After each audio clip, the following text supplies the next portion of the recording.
welcome to Something Wicked Podcast. I'm your host, Caleb. We're doing something a little bit different this time.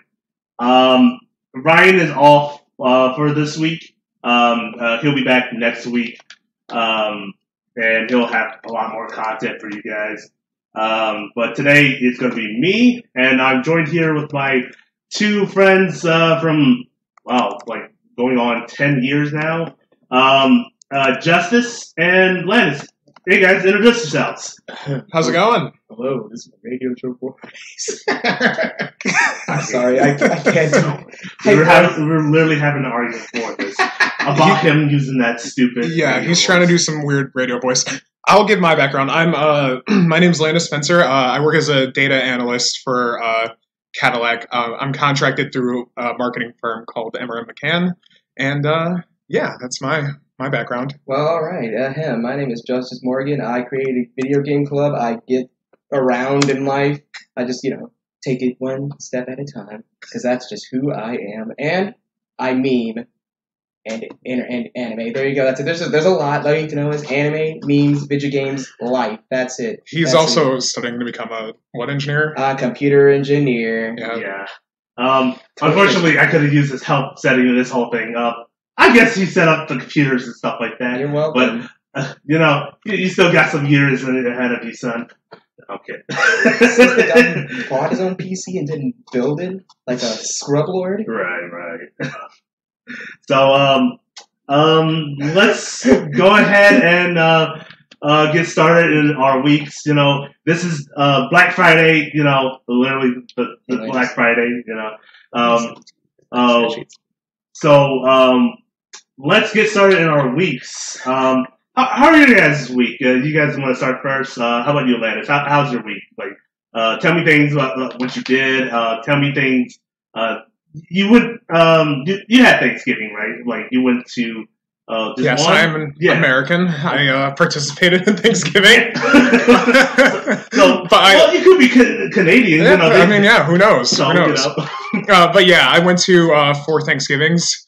I went to 2 of mine and kind of 2 for my girlfriend, and it was fun. It was interesting. What about you, Jess? How was what did you do? How was your Thanksgiving and stuff like that? Before I answer that, Caleb, check your email. I just put a really great meme. But anyway,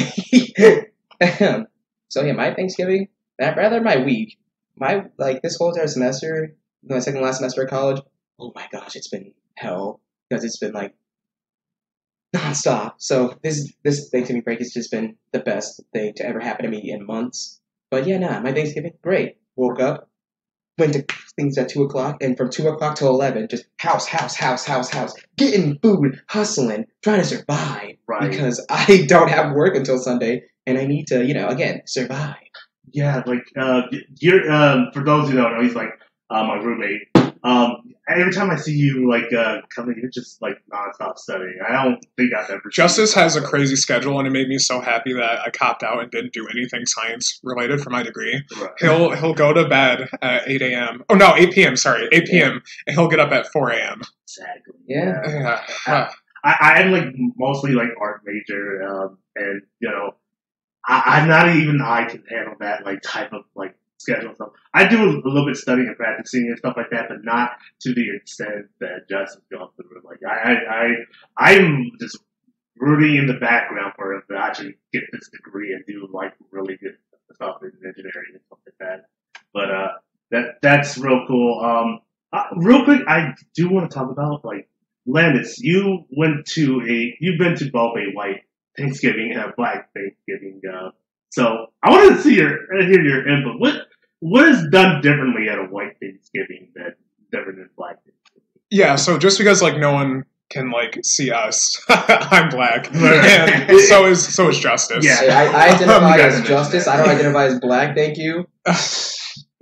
But I haven't really been to a white Thanksgiving either before yesterday. And I've just been to my family ones, or I've been to Justice's a lot, and so Black Thanksgiving, and a lot of them are similar. I would say the only difference is the food. At a black one, you'll have collard greens. You'll have like yams. You'll have a sweet potato pie. You'll have mac and cheese, cornbread, like all the good stuff. That good shit, yeah. Add like a white. It just depends on like where they're kind of like what they're from, but like a traditional one, I would say there'd be like green bean casserole.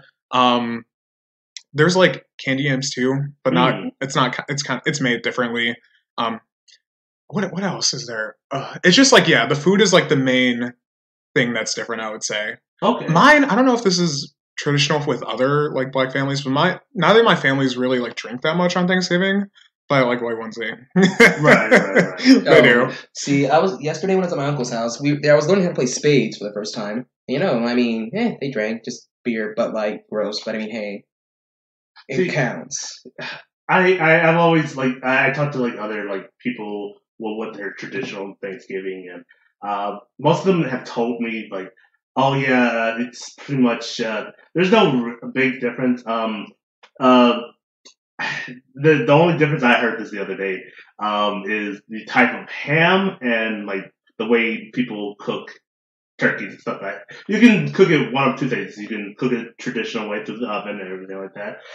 You can fry it, or some people like to grill it, and I don't see that happening. Like people grill turkeys. I don't know how they do it, but yeah, I've heard that through the grapevine. They have to shove it in like a large like griller. But how could you do that when it's like so cold? You know what? It could be also one of those smoked turkeys. Like they smoke it instead of grill it. Like you just put it into like the smoker itself and just absorbs all the juices at the bottom. Oh, so one controversy. Okay, there were a few controversies that were talked about because my mom's also dating a white guy. And two things were for yams, for like candy yams or like sweet potatoes.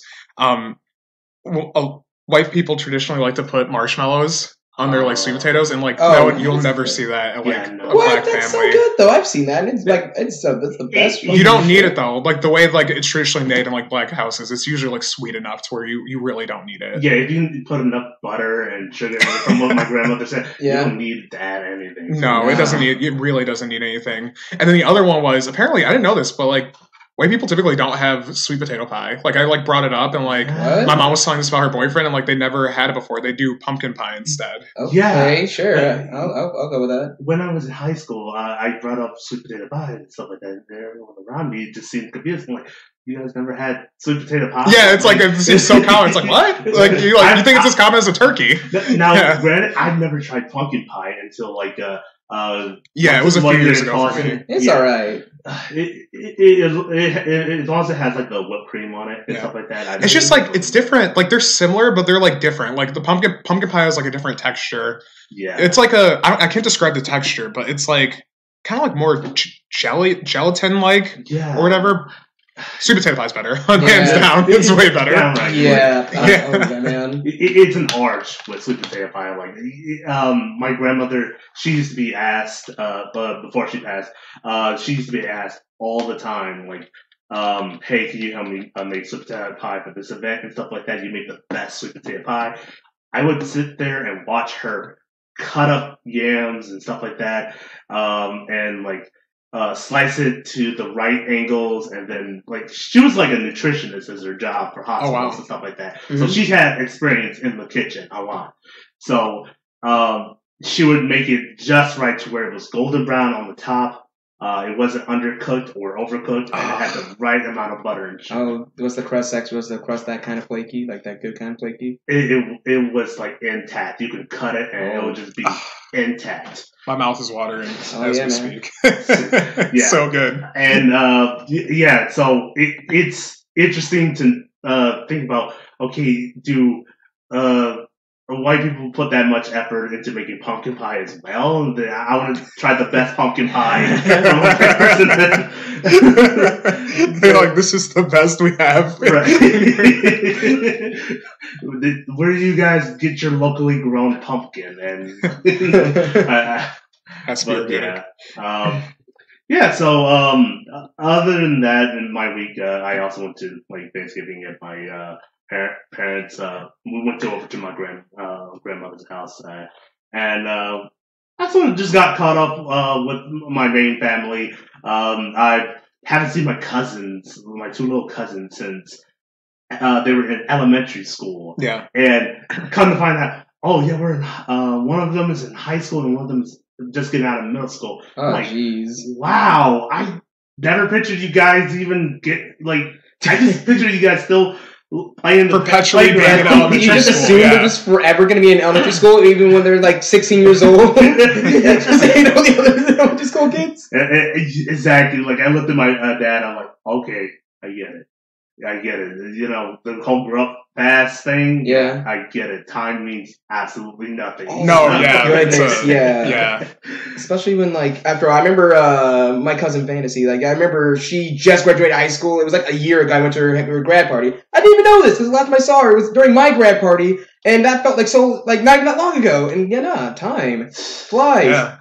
Yeah, from what you described, Landis, is they're a lot taller than him and stuff like that. So, I've seen one of your cousins at one of your Christmas events and stuff like that. Yeah. They told me she was 10, 11 or something like that. She she was in high school and stuff like that. Oh, and I was I forgot her name. Yeah, wait, the one white member of my family? Yeah. Yeah, that's Fantasy. Yeah. I was like, wow. Yeah, I know. I know that. But it just time literally is just one thing that sucks about me for family events or a Thanksgiving is just names. Oh, sometimes I'll forget names, and it's even worse when you bring around a girlfriend. Yeah, because they'll be like, oh hi, how are you? And then your girlfriend will be like, oh hi, my name is blah blah blah, and right. It'll just be awkward because they know that you're not introducing them. Yeah. So that's the worst part about bringing someone around a Thanksgiving. Right. Yeah, one of the worst things I get from other relatives in my family and stuff like that is, you remember me? You was about yay big. Oh god, that's God, the I hate worst. that so much.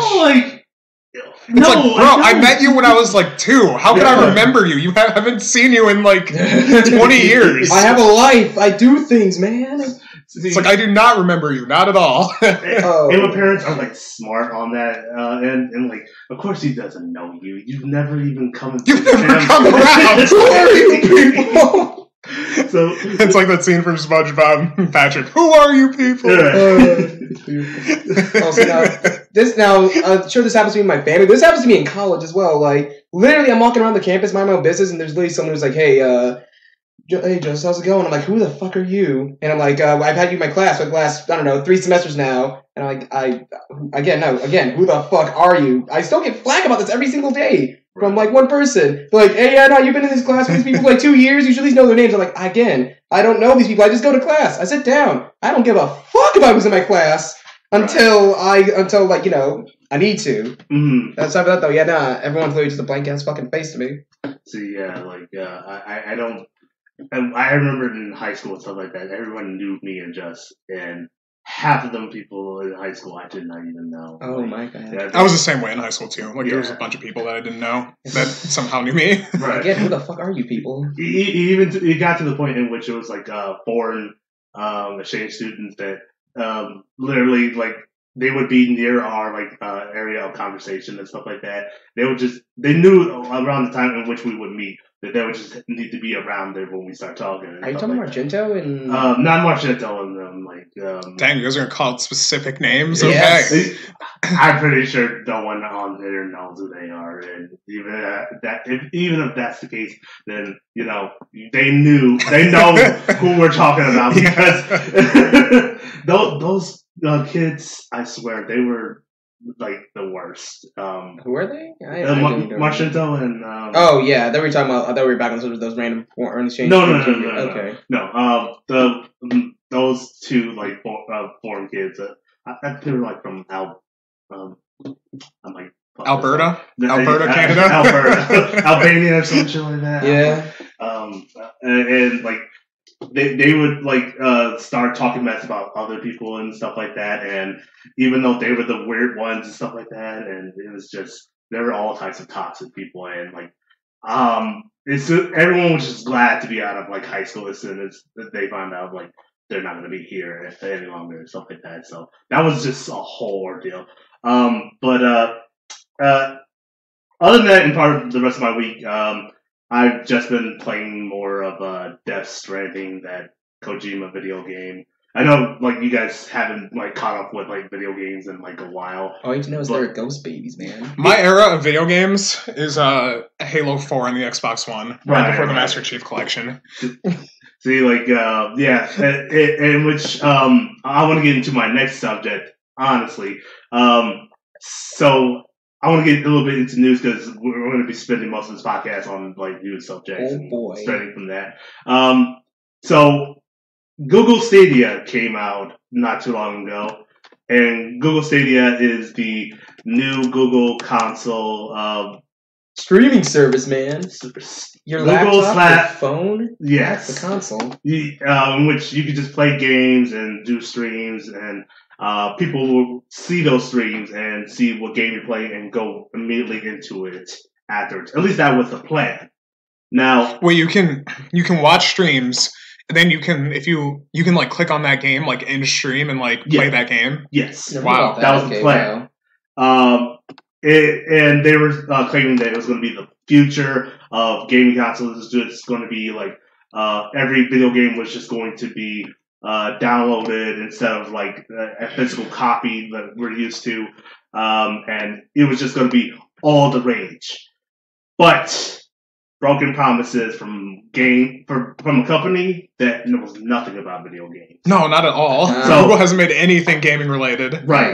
And they're not even like a hard, like it would make sense for Microsoft or even freaking Apple to like go into gaming because they're like a hardware software company, but like Google is just software. They suck at hardware. That's the thing. It's and other companies are trying to follow that situation. Like with Amazon right now, they already announced we're going to start doing our own gaming console too. So it makes no sense to start doing that if you know nothing about it. You should do some studying. Because you're going up against the main 3 or main 4, technically. Yeah, and they have years of data, years of knowing like what works and what doesn't work. And the fact they just jumped in, though, I was a little shaky. I was a little hesitant at first, but I love Google, so I had faith. But after seeing the initial like response, not surprised. So here's the things that are broken about Stadia, just to give you a better understanding of where Stadia is. One, in order to download video games and stuff like that, part of it is you have to go on their app, on the Stadia. This Stadia app, which can be found in most like iOS like applications. The only problem is it only works for one type of phone, and that's the Pixel? Yeah, the Google Pixel. Oh, that's horrible. And the flagship, though, they gotta go and, like, let people know. Yeah, we have a Pixel. We're competing with Apple. Oh, my so already, out of the entire pool of, like, potential customers that they can get for this gaming system, it's limited to just Pixel? Pretty much. Like that's so dumb. Whenever you try to use it on other phone stuff, you get, like, an error system. You get booted out. Oh, so this was an accident. This isn't what they intended to do. No, this is not. It wasn't intended. But here's the thing, though. Like, people have like been reporting different problems and stuff like that. Their only excuse is, well, we tested it multiple times. This hasn't happened to us and stuff like that. I'm like, well, you've never accounted for Jimbo's basement and nowhere. So, of course, you didn't do all the right testings. They've banned all other Android and Apple products from anywhere inside of Google headquarters, so So it's no surprise that this is how it ended up, especially at a short time. They announced this, almost a year ago?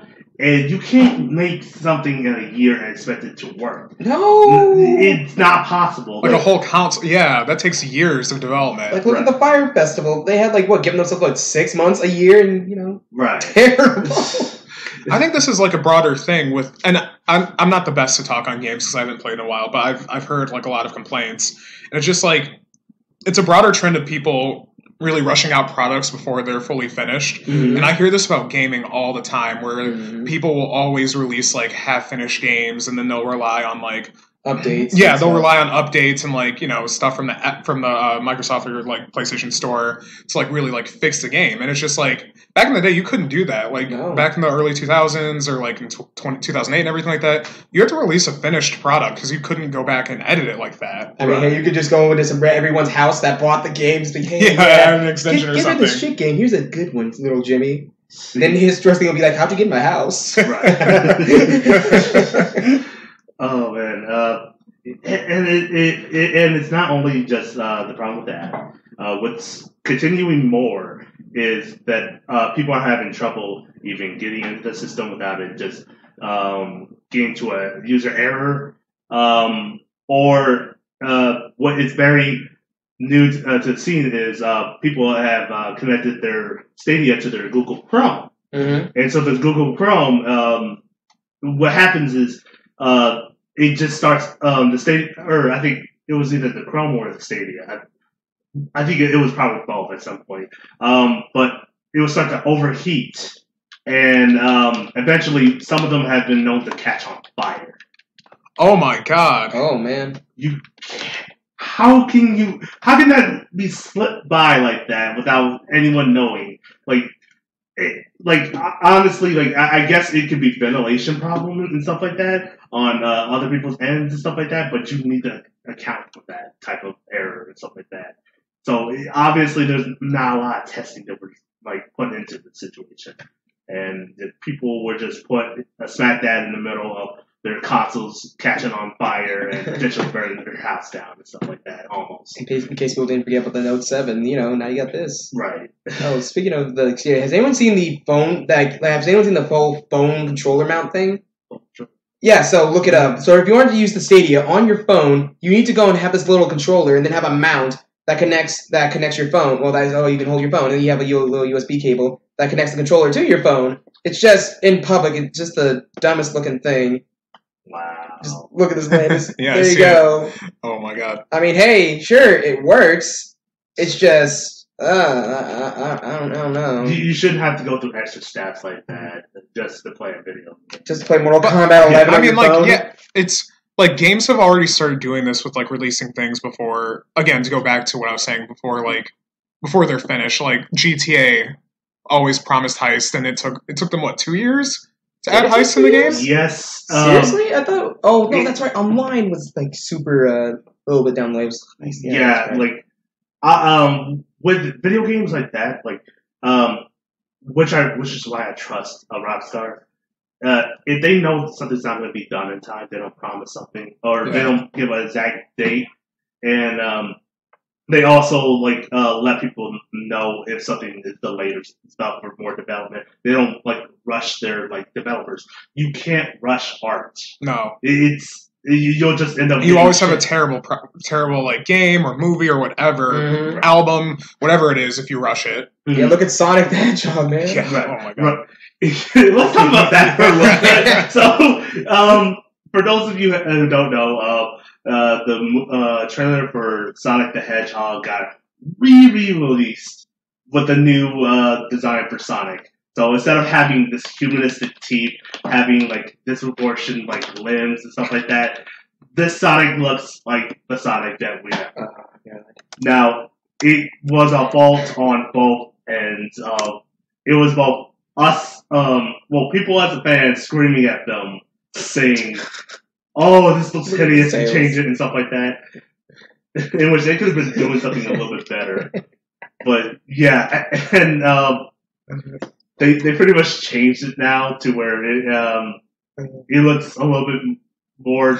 Yeah, he definitely looks a lot more like the cartoon character, or the video game character that we all know him of. Yeah, I genuinely went from wanting to watch the movie because it was going to be a trash fire to watching the movie because I'm genuinely interested now. Sure, it might be a trash fire, but I mean, hey, the character looks better. At this point, you need to go see it because we've already done our streaming and Well, that's what I was about to ask. If you guys were gonna go see it. Oh yeah, most Why definitely. Because this is something I cannot miss. This is a long line of attempted video game movie. Yeah. That this one is actually trying to be good and not. watered down. Because if you think about like Mortal Kombat the movie or like Street Fighter the movies and stuff like that, those people made it, and so even though they failed at it, they can still make money off. Yeah. You need to like. I'm sorry, you were gonna say something else? Yeah, I was looking for the scene actually where Sindel is just like, "Mother." No, where Katana's like, "Mother, you're alive," and Sindel's like, "Yes, and you shall die." I'm looking for that right now because that is just amazing. See, like, do you think if there's any chance of getting a really good video game movie out here besides like, if Sonic does really good in the movies and stuff like that, do you think there will be like a chance that people will start making video game movies the right way? I mean, yeah, there could be a chance. I'm a lot less hopeful for it now because like video games in general have kind of moved away from like narrative storytelling, and like a lot of like games just like skip the plot and go straight to multiplayer. Yeah, look at Fortnite, man. So I think like maybe the opportunity for something like that has probably passed just because films like no longer have like source material to go after. I mean, they could keep doing like Mario or like Sonic adaptations, which could be really cool. But yeah, I don't know. I'm a lot less hopeful for it than I used to be. From what I learned from my teachers at AI, they brought up a really good point. Video games aren't necessarily made for movies. They were made to just be an interactive adventure. Yeah. You when you make things like narratives like that, you accounted for that player and their perspective. Exactly. You weren't accounting for it to be a full like feature film. Now, I think I've always been a huge Halo fan. I feel like the Halo series have had something really good because they've already done good stuff with narrative storytelling. Right, yeah. They had the what was the like animated one that they did? I can't remember what it's called. Halo. That is a good question. But that whole project was real cool. Like that was so good because it had multiple artists. It had they talked about stuff that was actually in-game stuff like the Forerunners and their like background stories and like their fight between the Floods. That was really interesting. Yeah, and they filled in holes because it was canon, and they filled in holes that wasn't in like the actual story, but that was like implied. One of the other things that like from I'm talking about Star Wars.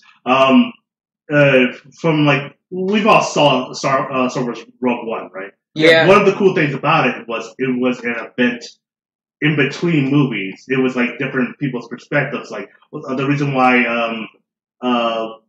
Mandalorian is working good right now is it's not anything that has been like made up right now. It's a story within the world.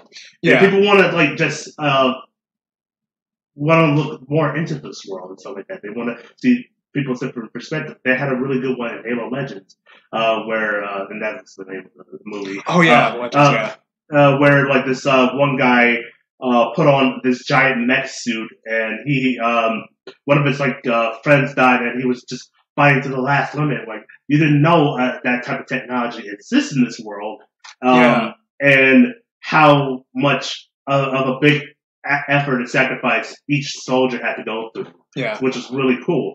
I didn't even care much about other like Spartans until like they brought that up. Like Master Chief is the best Spartan like out there. Like the rest of them had like pretty much died, but like Master Chief was like downright the super soldier. So Hey Caleb, I know that we already passed what I was talking about earlier, but you know the video I was trying to find? I found it, and it's wonderful. Like, hold on a second, let me lower it a bit so that way I don't destroy this microphone. Hold on. I mean, this is a weird time to start putting up like videos. So. Well, I wanted to find it because it's especially our audience can't see it. No, they just need to hear it. That's it. Too bad you will die. And there you go. That was it. I mean, I don't care if they can see it. They just need to hear it. That's it. It's only 9 seconds and it's beautiful. I'll probably cut this and then I'll probably put up the video that you're talking about. Well, thank you. I'll give you a link. 29, 13. Yeah, Okay. I'll give you a link to that. There you go. So people can be educated on the greatness that is video game movies. Well, thanks for derailing the conversation. Right. Yeah, well, I try. 100%, like, 180 turn Yeah. for a video that we couldn't even hear. Right. Wait, you can hear that? No. Yeah. What? Well, definitely like not our audience. Like, I mean, but my microphone's right here. Like, it picked up the audio. but there's some people who really don't like the quality of that. And, Oh, well. yeah, let's put noise suppression on your mic. You know Oh, that, dang. right? Yeah, no. So- Mistakes made. No. Oh, well. Hey, here's a link just for you. That's why editing software exists, man. Anywho, Well, anyways, what I was gonna say before that happened was I really like Disney's kind of like approach to doing these like little TV series and these little like one-off movies that really help to add to the story and paint like a fuller picture, and as well as the like TV series too, like Star Wars Rebels and Clone Wars. It really helps for the people who like truly like follow all that stuff, and it gives like a reward when you see things pay off on screen, like in the Han Solo movie when we saw Darth Maul, and everyone who just watched the movies were like really confused. They're like, "Oh, I thought that guy died." Right. But if you had been following all the extended lore, you're like, "This makes total sense," and that's so cool. like, yeah, I was talking to somebody the other day. What really works is the in between and extended stories. Like, Yeah. we've all pretty much seen like Star Wars, Clone Wars, so or at least a good chunk of it, to which we can always remember. Oh yeah, I like that scene. Yeah. Even though this character, like Ahsoka Tano, in that series, she grew on me like over the years and stuff like that. She like at first, I thought she was just an annoying character in between.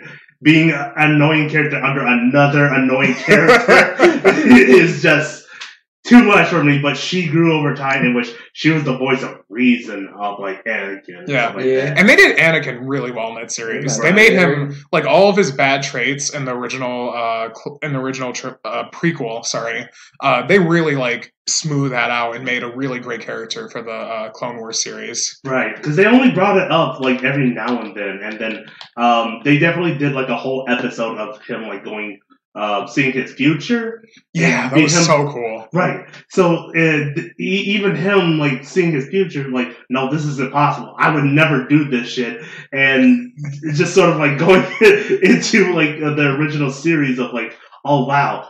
Yeah, that does seem kind of yeah, and there were a few moments just sprinkled in there where you could see like a little bit of Darth Vader. Right. It was just they did his character so much justice in that TV series. And if only that was like the actual Anakin betrayal, it would have been so great. I haven't seen Rebels, but I haven't seen much of Rebels either. Not any. I just seen, like, I don't know. apparently they're 5 something doing of it, okay. okay to go on for this long and stuff like that, even though they just got canceled because of contractings and stuff like that. They did very well from where they were and stuff like that. Even bringing up like things that I didn't even know were possible in like the Star Wars universe. And from what I told Justice this the other day, from what someone told me was Ahsoka was brought back in that like time space because she had already died from like Anakin's like killing all Jedi type Order 66. Yeah. So Was she one of the children that died just off screen? pretty much like, and so basically what happened was one of the characters went to like a temple that figured out the form of time travel, or to bring from bringing someone from a different time to the world and stuff like that. So Ahsoka was definitely dead, but then they brought her back because all the fans loved her and stuff like that, and she can bring like a good perspective of how Darth Vader was and what he is now. Yeah. So I thought that was pretty interesting. Yeah. The way, but the problem with that is you introduce time travel, in which always it ruins everything. It's ruined every single series. Time really travel. does. Like, I was talking to Kale about this, about how, like, since they invented time travel in the Avengers at that point, they could literally just, oh, Iron Man, Captain America, they died. Let's just go to this different universe, grab them, bam, catch them up to speed. Right. It's like they never died. Like literally, we were talking about how we were like it's pretty much open ended at this point. Like the fact that they created a different dark universe, and that universe is still like its threat is gone. Like Thanos is gone, what happened to that universe now? Now things have been taken out of whack and stuff. Yeah, like that. everything is like just all like screwed in that universe that they created. Because like Thanos, like their Thanos died in like the other like universe, so it's like what's gonna happen to them? Which means you can just go ahead and take anyone out of that universe now. Now that Black Widow is dead in that our universe. You could just take the Black Widow from the other universe and just exactly. Her threat's over. You can just take her before she jumps off and like, hey, we got it done. Come back. So they were. I think the creators came out and said something like why they couldn't just take Black Widow from like the moment she jumped off. They have like some explanation for it to like fill it in. Okay, but I can't remember what it was. I would really need to like probably go look that up afterwards. Because if you can give me a very good excuse because. Post-writing excuses is just, like, the hardest, like... And they just kind of suck, because, like, you didn't have this in the movie. And it's like, okay, you have the explanation for Black Widow. Why can't they just go and grab Tony Stark from the other universe, you know? Right. I don't know if you've ever seen this, but, like, after Game of Thrones, and how everyone hated that ending, they had a post-writing sit-down with everyone and explain, why did you do this? What was going on through your mind in writing this? And it was sad. Like, they would talk about, like, okay, we didn't have much time because the studio was like, we need stuff now and stuff like that. And how can you write something if, like, the book that you're basing it off on is not even finished? I think that's where they screwed up. Like, they should have, like, waited for the book to be finished before finishing it. Right. And, because the writer was the guy who created the series was pretty mad too, right? Yes. Like, he pretty much like, okay, yeah, I kind of knew this was going to happen at some point. Obviously they didn't give me enough time to do this, but because I know this story didn't work, I'll think of my own ways of doing things and stuff like that without anyone heavy-handing me. And just... Yeah, because if he was writing it at the same time they were doing it and they were like, they had like a partnership, the studio would have pressured him to like write some things that he probably wouldn't have been proud of. And it would have, at least now he can go back and correct it. And see, maybe they could do a reshoot. That's what everyone's pushing for. But at this point, you can either be like, oh, this is kind of like, I don't even want to watch this anymore. Like, I'm not even interested because they had to repeat. The actors were all just drained after all this. Like, even some of them were like, yeah, I pushed a lot through this, in which I almost drank myself to death in order to like get the best thing out of me as possible. So it's going to be a while before I even look at Game of Thrones or anything of that sort. So, which is understandable. He was like the actor like Jon Snow. Like, he said, I had drinking problems and stuff like that, and I had to take a break. Those roles seem really hard. Like just anything fantasy or sci-fi. Those kind of seem like the hardest ones. Right. To do as like an actor. Because you have a lot of pressure on you. It's a lot of pressure. Especially like comic books, like nerds can be like very like vicious. Yeah. Oh my god. Like I can't remember, this is unrelated. I can't remember what the context was anymore. I just remember that's right, one character, like due to some censorship in My Hero Academia, I remember the studio, whatever, was getting like death threats because of their censorship or something. Yeah. Yeah, no. Anime fans, people, just nerds in general. Like, we could go back to Sonic really quick, but like that's what happened there. And like, although like we're all glad that there's like a finished product and everything, they put insane pressure under the CGI guys to like go back and fix that in under an insane deadline. And I follow like one of their Twitters and stuff like that. They talked about like, I really hope this does well and stuff like that because this was just so much for me. Have you guys seen all the stuff with like CGI studios like and how they like really don't make money? Like a lot of them end up going bankrupt actually after like really large scale blockbuster movies. I'm not surprised. Because what will happen is that they'll have their costs budgeted out, and then like they'll go in, they'll do the work, and they'll bring it to the studios, and the studios will keep asking for more. They'll keep asking and asking and asking, and like if there's already a contract, they want to like please the studio, so they'll go back and they'll keep doing these little things. But all that costs extra money, and the CGI studios usually end up eating that money. So it was something weird where the CGI studio, I think it was the one that worked on, what was that movie about the tiger and the boy lost at sea? Life of Pi. I think the studio that did Life of Pi ended up going bankrupt, although they won an Oscar like the studio didn't exist anymore because like they kept having to go back and do edits, which costed way too much money, and they just didn't have it in their budget. They never tell you about that at all, really. If you're not Disney and you don't have that big amount of money, there's no way you're set up to fail. Yeah. So it's very sad, and that's why I always like support my local artists and stuff like that, because I get it. I definitely get it. Like it's the shit's hard. Like Yeah. it's to the point in which what other studio did that? I think it was like Despicable Me people had a little bit of trouble when they first started. Mhm. In which like they were scared that this shit wasn't even gonna do very well. Like doing a whole like Steve Carell thing, you know. It was like a weird concept. Like Mhm. it seemed like a concept that would go like 50-50. Right. It would do well or not. But hey, look at it now, man. Every single They're probably like printing money off of all those mini like merch and everything. Minions are literally $100 a pop. So. What?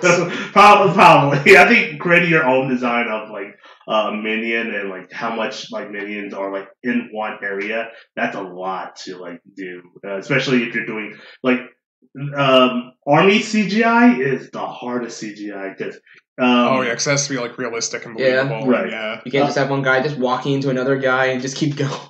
like movies like Lord of the Rings set that bar. Because they were the first to do that amount of like work with a whole army of orcs. Now you'll see that and think that's a real army that's there. Like back in like the past, you only get like a small group, and then it would. And you like just do some deep duplicates, and exactly. See, on the subject of CGI studios, is that studio at least still around? The people who are responsible for those epic battles in not Game of Thrones and Lord of the Rings. Yeah. Good. They're still around after like the first Lord of the Rings movies in which they did that. Almost to the point they would return to like other stuff, like they were returned for obvious like the newer Lord of the Rings series. Yeah, The Hobbit. Yes, and I think they did other productions with like 300 and stuff like that because they helped them out with that. That's a studio that has that experience in like army tech. So which is awesome for them. Yeah. Real quick, I wanted to talk about like since we're partly on the subject of Star Wars. So you guys seen like the trailer for the new Star Wars movies, right? Like yes, yeah, yes, I have. evil. Yeah. Star Wars. Let me get that name right. Not The Last Jedi, because that was the last The Rise of one. Skywalker. Yeah, The Rise of Skywalker. Thank you. Just spoiling it right in the title. Right. Before you even see the movie. So, seeing as like most of us have seen like the trailer for this, so things that are like put down in this. Okay, from what we see more of like different things going on. We see more of Rey, obviously, more Finn, Poe, the rest of them are back. Now they're on this rebellion like planet now that they were supposed to be in after The Last Jedi. Don't even want to talk about that movie. Oh my god! Like we were talking about that like a day or no, yesterday, 2 days ago. Yeah, we were talking about this yesterday. Like how stupid, useless scenes were, and how that led to absolutely nothing because it just ended up being nothing. Okay, I have a controversial opinion. I liked the casino scene. Oh, wait, yeah. What was it? No, can you remind me of that scene? Because I don't remember anything. I just remember the stupid... I don't remember why they went there. The ship. I think why they went there ended up being negated anyways later in the plot. Yeah, but the scene... I like the scene because it showed, like, a nice, like, post-Empire, like, kind of, like, area. Like, nothing looked like that in the original Star Wars, or really like in the prequels. So I thought it was like a little nice touch. A lot of people hated it because they didn't see a point to it, which I get. Right. But I thought it was cool. I really liked that whole area. I really liked I just like that. Yeah. I agree with you. Like, one of the cool things about Mandalorian is they touch on that post Empire thing, like you said, in which we have to change currency. This currency doesn't work anymore, because this is after Empire world and stuff like that. Because it makes you think, okay, if other countries take over and stuff like that, say Nazis won World War II, what would the currency be different? Like, obviously, like if they took over America, like the currency we wouldn't use American dollars anymore. We would use like whatever German money would be, or whatever, or the new currency of mixed like empire. Well, now they use the euro, but I can't remember what it was before. The franc? Was it the franc? Maybe the franc. Yeah. Yeah. So it would probably be very, very mixed at that point, and it's cool to see that in other things, like you say. Now the thing about Last Jedi too, as well, back on like useless scenes and stuff like that. Like you said, very unmemorable stuff, like up until like the end of the movie, or near to the end of the movie and stuff. I completely forgot that Kylo Ren had his shirt off for a whole segment. Oh, that's right. And the buff Kylo Ren memes were everywhere. Oh my God. Like, what is this scene? Don't tell me they're gonna end up together by the end of the movie. You know they are. They're gonna end up together. It's gonna happen. From what I can, here's my prediction for this next movie. I think you said the sex movie for a hot second. I'm like, what? No. Well, obviously, near the end of the movie, end of Last Jedi, they were talking about like we would do much more if we worked together and stuff like that. Yeah. And they obviously showed it. One of the coolest scenes from The Last Jedi was the whole courtroom scene. Yeah, where they killed General Snoke. See, I don't even remember so because they killed him off so fast. He was only there for like 2 movies. That's it. What bothers me about like what happened with The Last Jedi, which I've been more agnostic to it than other Star Wars fans, which is weird because it's a polarizing movie, but I've been like right in the middle of it. Like I didn't hate it.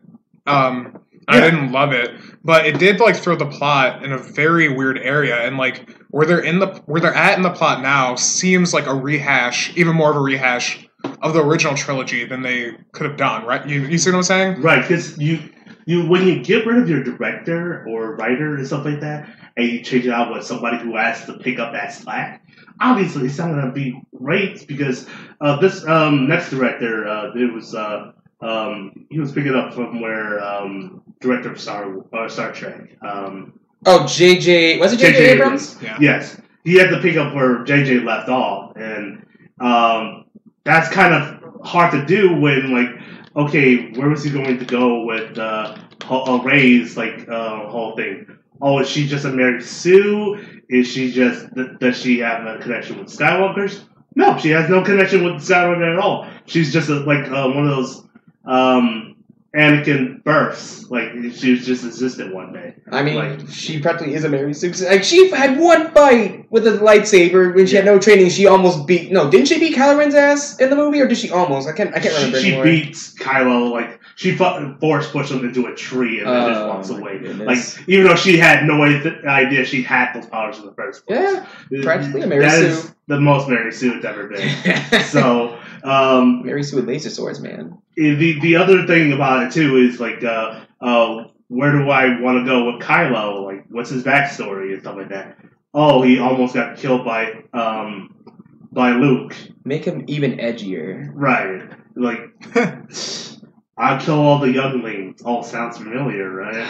He really wanted to be like Anakin. Right. So he's had to murder children. It's like what the last movie needed to do was it needed to answer questions from the first movie. It completely failed at that. It completely failed and it created new ones. So it's just like on that basis I get what everyone's saying, like they didn't like that movie and thought it was horrible because it really did throw the plot in this weird way. Like they're at the period now, kind of like to where they were in the original trilogy, which is like, oh, they're the underdogs, and there's this like huge force, and like, yeah, it seems like too much of a rehash of what already happened. Although I don't think that was the director's goal. The director's goal is to do the opposite, by making Luke, scum, basically. Yeah. And yeah, so like that's what it is for me. It's just like, okay, now we're back to the point where the rebels don't have anything and that they're the underdogs, and I mean, they had Luke, but then he made a Force Ghost of himself. His Force Ghost got shot like 80 billion times, even though it did absolutely nothing, and then he just disappears out of nowhere. They literally just rid him out of the entire story at that point. Right. Like it was even to the point of like, okay, so astral projection is just the most powerful point of like Jedi and stuff like that, in which you can just be even Yoda as a ghost was way more powerful than anything. That's right. They made lightning show up. Yeah, I missed that part. Like I remember like coming back and I was like, why is there a tree on fire? Right. So, well, okay, we're reviewing. Yeah, Yoda can freaking summon lightning after he's already dead. Does that mean that Palpatine can show up out of nowhere and just yell unlimited power as he makes lightning? I mean, he's in the next movie. Well, why did Luke die all of a sudden? Like, yeah. Okay, like, was he weak? We never pegged that. He's in the next movie too. Right. So he's just going to be another astral projectional ghost. So they probably wanted to get rid of him because he couldn't relate to the kids, being a boomer and all. Okay. I just wanted Ray to shout, "Okay, boomer," at Luke. I hope everyone in the theater just stop what they were doing, just shout at that as he shows up to give Ray some sort of godly advice. See, there you go. That make my life so good. So let's go back to like the name Rise of the Skywalker. She says, "Okay, boomer," to Luke's response. All right, I'm done. All right. So one of the things from that title, okay, so we can see an evil Rey in the trailer, and one of the things that I was following the voice actor for one of the characters from Star Wars Rebel, and he made a good point. There are no such things as Rey Jedi. Like like we want that to be a thing, but we as a fans... Isn't it in the extended lore? That is not in the extended lore anywhere. Okay. We as a fans made that, I think. So, basically, the great Jedis are just the ideal of, like, well, I don't want to be good or bad and stuff like that. No, dude, I think that's in the extended lore. I'm almost certain that that's in the extended lore. It's where they don't have a side and they just have, like, white lightsabers. I could be super wrong. Let me fact check myself. Yeah, Grey Jedi is right here on Wikipedia. The term Grey Jedi or Grey had two meanings. First, it was used by Jedi and Sith to describe Force users who walk the line between light and dark sides of the Force without surrendering to the dark side. And second, it described Jedi who strictures. I mean, oh my bad, I skipped a line. Who that? And I forgot how to read. It described Jedi who distance themselves from the Jedi High Code and operate outside the scriptures of the Jedi Code. I'm guessing it didn't... It's not canon. It's definitely not canon, but I think it's in the extended, yeah. It may be like something... they didn't give like an official title, but there's just been multiple characters who have followed that philosophy before. Like Ahsoka, like in Rebels, she has followed that. I told Justice somewhere in the extended universe... They're one of the best like Jedi characters that I've ever seen in anything, called Darth Revan and Darth Malachi, or Malik, one of the two. Darth Revan is a definition of a great Jedi. He was brainwashed to be a Sith. He soon got out of that idea and then became a Jedi again. But then he started up a Jedi war, which was like the war between just Jedis alone. Like that, none of them were evil, nor were they good, but they all had different views in which they can continue a war on Sith without trusting the other one or not.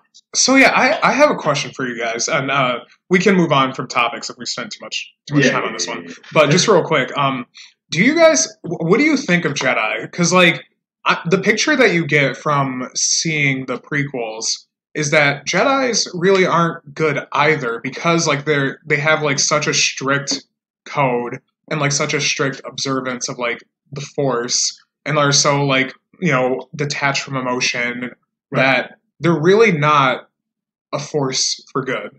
Right. Like, I mean, you can say the same thing about the people who like, sure, be a good Christian, but it's like if they go too extreme and go too extreme with the Bible, then you see that. That's literally how I see it. It's like you see those people who are literally holding signs and saying, "Yeah, you're gonna go to hell because you lied once." That's a good parallel to me. When I think of Jedis, I think they're just very null, just blank. Yeah. Like you cannot feel anything in the Jedi. You can't feel love. You can't feel hatred. Which makes it very easy to succumb to like the dark side. Yeah. Right. Because it's like all the stuff that you feel, which is natural, you can just like bottle it up and like become very powerful and like, you know, do something about these emotions, which is why so many Jedi have turned to the dark side. They are the only people who can literally scream out what is love and have it not be a joke. In one of the video games, KOTOR, or Knights of the Old Republic, they touch on the subject of there are actually some benefits to being on the Sith side. Like, you get to feel things. You get to actually have emotions. You do things out of ration, even though they're not the best decisions. But you'll see this guy who's like super evil and stuff like that, and you just like him if you want to, because you know that in your heart that guy is just as bad as you are and stuff like that. So, like, there's no doubt, like, being a Sith has a little bit more benefits than being a Jedi. I mean, like, they wouldn't even, like, save Anakin's mom. Like, they got this guy from slavery and, like, really brought him up in the order and everything like that. And he was like, hey, could you guys, like, save my mom or could we go back for her? They wouldn't even do that. Like, I genuinely forgot Anakin had a mom, to be honest. Because, you know, like, they never talk about that. He didn't have a dad. It was midi-chlorians or something with that. Yeah. They're ever heard of Darth Plagueis the Wise? No. So, yeah, I always come to the decision, okay, if I was in this world and I actually have these kind of powers, of course I'd be like a Sith, but I won't be pledging my allegiance to an emperor or anything like that. I'll just go off and do whatever I want. I think I'm never neutral about anything in life, but I think I would choose the neutral one that everyone does, like the gray Jedi. I think that's like the best of both worlds. Yeah, a good example is in the extended universe, which this series, the new sequels are supposed to be about, is Luke has a son who knew about all the Jedi ways and stuff like that, and he said, I should know this is a bad idea to suppress all my feelings and stuff like that. I'm just gonna go off and be like my Uncle Solo and just do rebellious stuff and just go do shipment runs and stuff like that, and I'll just do all my decisions as I want. I'll just have a lightsaber and a force and go as I please. That would be me if I was a Jedi. That's I haven't played the new Fallen Jedi. I hear, according to South Park, it's good. I saw the trailer of that. I didn't even see it in a gaming setting. I didn't know there was a new Star Wars coming out. I just was like watching TV and saw a trailer and it looks so good. Right. And I hear that he's another good example of a Jedi just doing whatever. Yeah. So, you know, that's pretty much a good example of having an adventure without having a, like, specific group of morals and stuff like that. So exactly. That's really cool.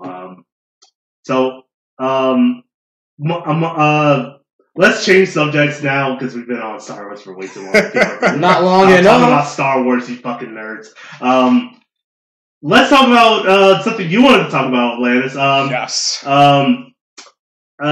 Tesla, specifically. Oh yeah. So as it must have been probably already known. And it's now. Billionaire, playboy, philanthropist, CEO. Right.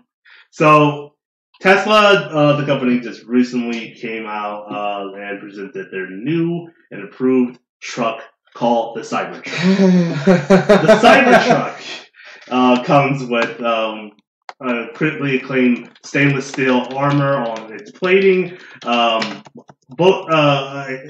according to them, bulletproof windows, and enough power to pretty much lift or like pull another truck, a regular truck. So, I want to hear you guys' opinions on this and stuff like that. What do you guys think of the new Cybertruck? I'm looking at a picture of it right now, and I don't think of a truck. I think of the car from Spy Hunter. That's what I think of right now, because I don't see a truck in this at all. It just, it doesn't, for one, it doesn't look like a truck, so, a lot of people are comparing Tesla to Rivian, which is it's a Detroit electric startup, and they recently just got a lot of seeding money from Ford, and Rivian has a beautiful truck. If you guys haven't seen it, I'd suggest pulling it up. How do you spell that? Rivian or Rivian? Rivian. Oh, okay, Riv and then EIA. Yeah. Cool. Rivian. And their truck is really nice. Truck. This is what people were more expecting from Tesla. But yeah, it's just ugly. Like it has it's not smooth lines. It has like all these angles and jagged edges. This is it right here? Yeah. Wow. And it This just looks like an actual truck. I don't think it will appeal to the people who will appeal. So I do think it will appeal to a lot of customers and a lot of Tesla customers. But in order for Tesla to become a serious automaker, they need to expand their base. I think I might be wrong on this, but I think it was either 2018 or 2017. I believe it was 2018. Electric vehicles accounted for 1% of all cars sold, like just in general. And like Tesla made up like majority of that chunk, but that's still only like 1%. So you need to get average consumers, right? Mm-hmm. And so a truck person is just not looking for something like this out there. They're looking for something that's practical, something that's everyday. Something that won't make you that you get made fun of the moment you drive it outside. Exactly. And then it's like one more thing, like it's important too. This is important for Tesla to have because trucks are actually very profitable. They're like the most profitable vehicle a car company can make. I mean, a lot of I'll be generic here. A lot of car companies have most of their revenue come from trucks. So for Tesla if Tesla ends up blundering this, it could be really bad. Right. Yeah. Or at least not helpful at the worst. On the plus side, though, that's the thing, though. Like, whenever you're making a new technology, even if it is come out as like garbage, though, you already got the groundwork done. Now someone can just show up out of nowhere, use what you made, use that inspiration, and then bam, make something better. I mean, sure, it's not good for your company, but I mean, hey, again, you get the ball running. There you go. I'm glad one of you brought up a good point of this looks. The way it looks ridiculous makes people not want to buy it. We have seen this whole thing in the past before. Like back when the Google Glass got introduced, everyone said, "Okay, this looks dumb, this is stupid," and therefore it never got sold. It never got released. It's the same with like the Google car. There's a lot of going back to Google for a little bit, like a Google failed technology that just didn't even get off the shelves and stuff like that. So to be fair, the Google car has evolved, and it's there was a Google car. And are you talking about their autonomous one? I'm talking about the one that's self-driving. Yeah. So that one, they're still working on that one. They've been working on it for a long time. It's evolved, and the company, it's a new company now, and it's called Waymo. Well, surprise. Oh, I think I heard of them actually. Yeah. So that was Google's initial. That had origins as the Google car, but it's Waymo now. And they've actually made really good strides in autonomous vehicle technology, but it's not out yet. They predicted it would be out around 2014. And it's 2019. It's still not out. And the Google Glass is actually a prime example. If you guys type in the Snapchat spectacles, pretty much what this is just like a Snapchat literally made their own little special glasses. That way people could actually use these glasses to help make some pretty prime quality Snapchat videos, add filters, all that good garbage. Just a prime example of that, man. Mm-hmm. So again, sure. At the end of the day, it may look fugly, but I mean, it's because of something It's because of something that looks fugly, but it's super innovative. That's the reason why we have more innovations in this type of field. And who knows? Maybe one day, we will get a cool looking electric truck. Heck, when I was looking at the Cybertruck, sure, it does look terrible, but again, the thing that it has going for it though are the stats. Because it can literally, according to the website, it can tow 7 tons. Yeah, that's the other thing I wanted to talk about too. Is I low-key don't kind of believe the examples they gave on stage. One, the way they presented the guy hitting the side doors and stuff like that. Yeah. The one he did on the side that's separate from the truck, that one he put a lot of force and damage to from what I was seeing with my eyes and stuff like that. But then when he got to the Cybertruck, he pulled a little bit on his first hit, and then on a second hit, he went a little bit full force, but it just still seemed a little pulled and stuff like that. If you're doing a good example, or you're doing a example of your car being almost indestructible, you want to give it the fullest force possible and give a demonstration of it getting hit by a car or something like that and the type of damage it does. That makes the person want to buy it more, seeing that your car does little damage and makes the person like safe in the car. Yeah. In this, I don't see that being the case, but it is a truck, so those are like the least likely to be more damaged than anything. If you're basing your tech on that, the bulletproof window, of course, they had like a failed one, like when they were giving the example, like where the guy threw the ball super hard at the window, and it cracked it. It didn't go straight through, which is a good thing that it didn't. But I like they kept screaming. I want to see an example of bullets going into the window and stuff like that to see how indestructible you're trying to make it. I mean, sure, get a gun to show off your political vendors, but at the same time, people be freaking out because there's a guy inside of this place. Well, obviously not inside, but just have a video. Sure, that also works. Just be safe about shooting your car. Right. Trying to show it off. So in newer news, did you guys hear about the tug of war between the F-150 and the Tesla Cybertruck? No, I did not. I saw a little bit of video. What's this about now? Yeah, so Tesla's coming under fire because Elon Musk has claimed that like the Cybertruck has better specs than the F-150 and it's cheaper.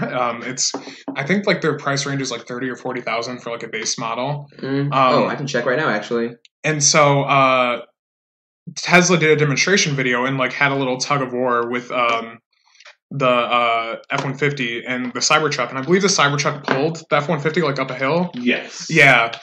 Because it won overwhelmingly, but what Ford is saying, and actually what Neil deGrasse Tyson said, he like weighed in, and he was saying because they used like a rear-wheel drive truck, and because the truck wasn't fully loaded, it just didn't. The weight imbalance is what caused the Cybertruck to win versus like it having a more powerful engine. Right. So it would have made more sense if they had fully loaded the Ford F-150 to be like exactly the weight of the Cybertruck. Mm-hmm. Oh, so yeah, the price of the. And Musk like admitted it, and he's gonna do a like redo of the video. Yeah. If you could prove to me again with a little bit more power to it that has a little more force in the engine, then yes, I can be like, okay, you're in the right direction. You're doing some more testing. You're lifting it off the ground. Yes, I want to see more of this, and I would change the design.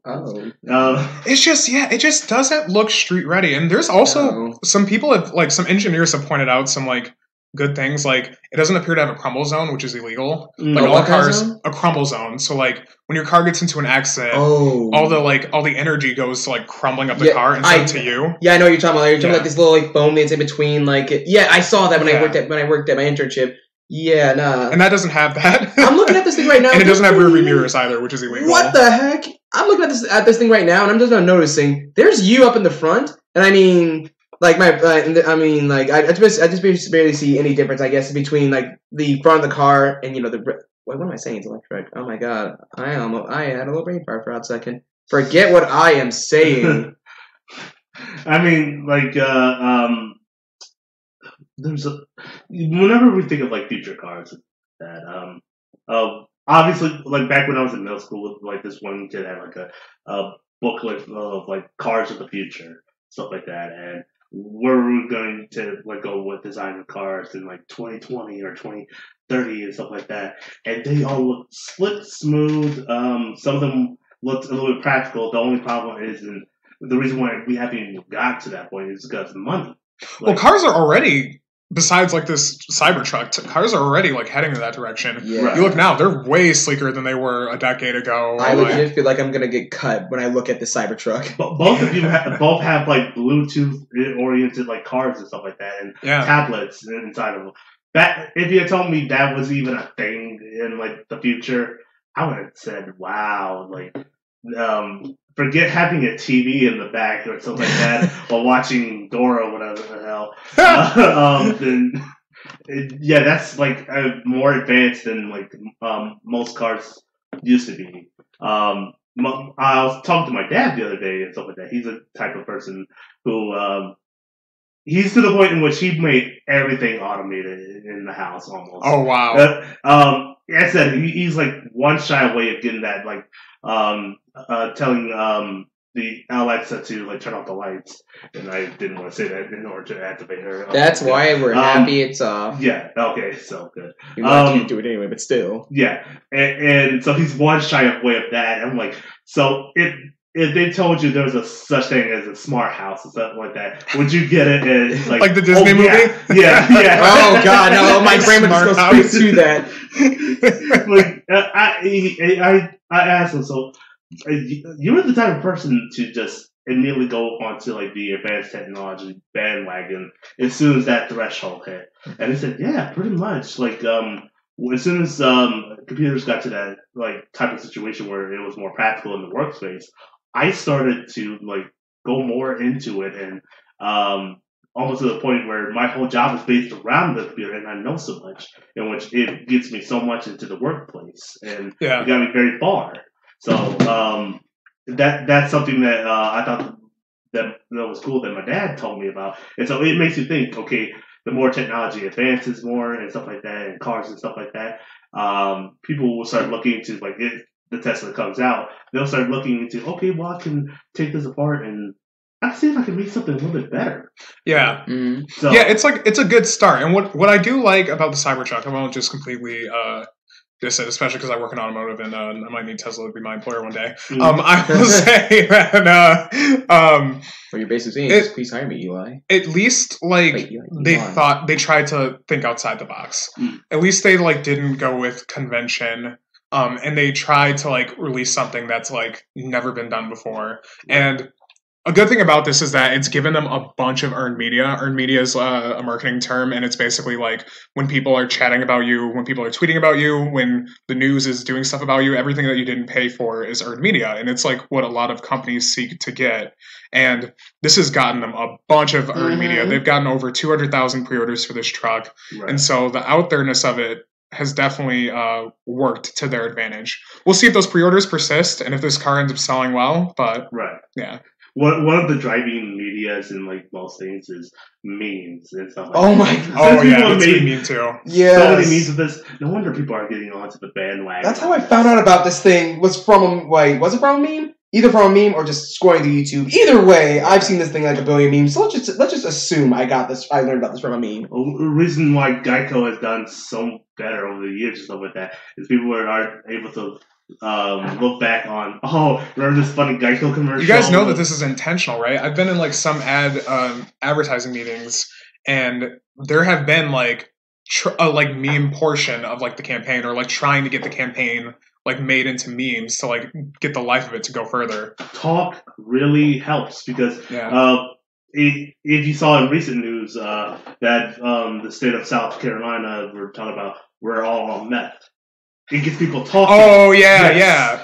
Just doing things like that. Yeah, it gets people talking. And then, like, hey, we keep saying bad things about the Tesla truck, but everyone knows about it, and they've spent very little money in advertising. Right. But we're all talking about it. Right.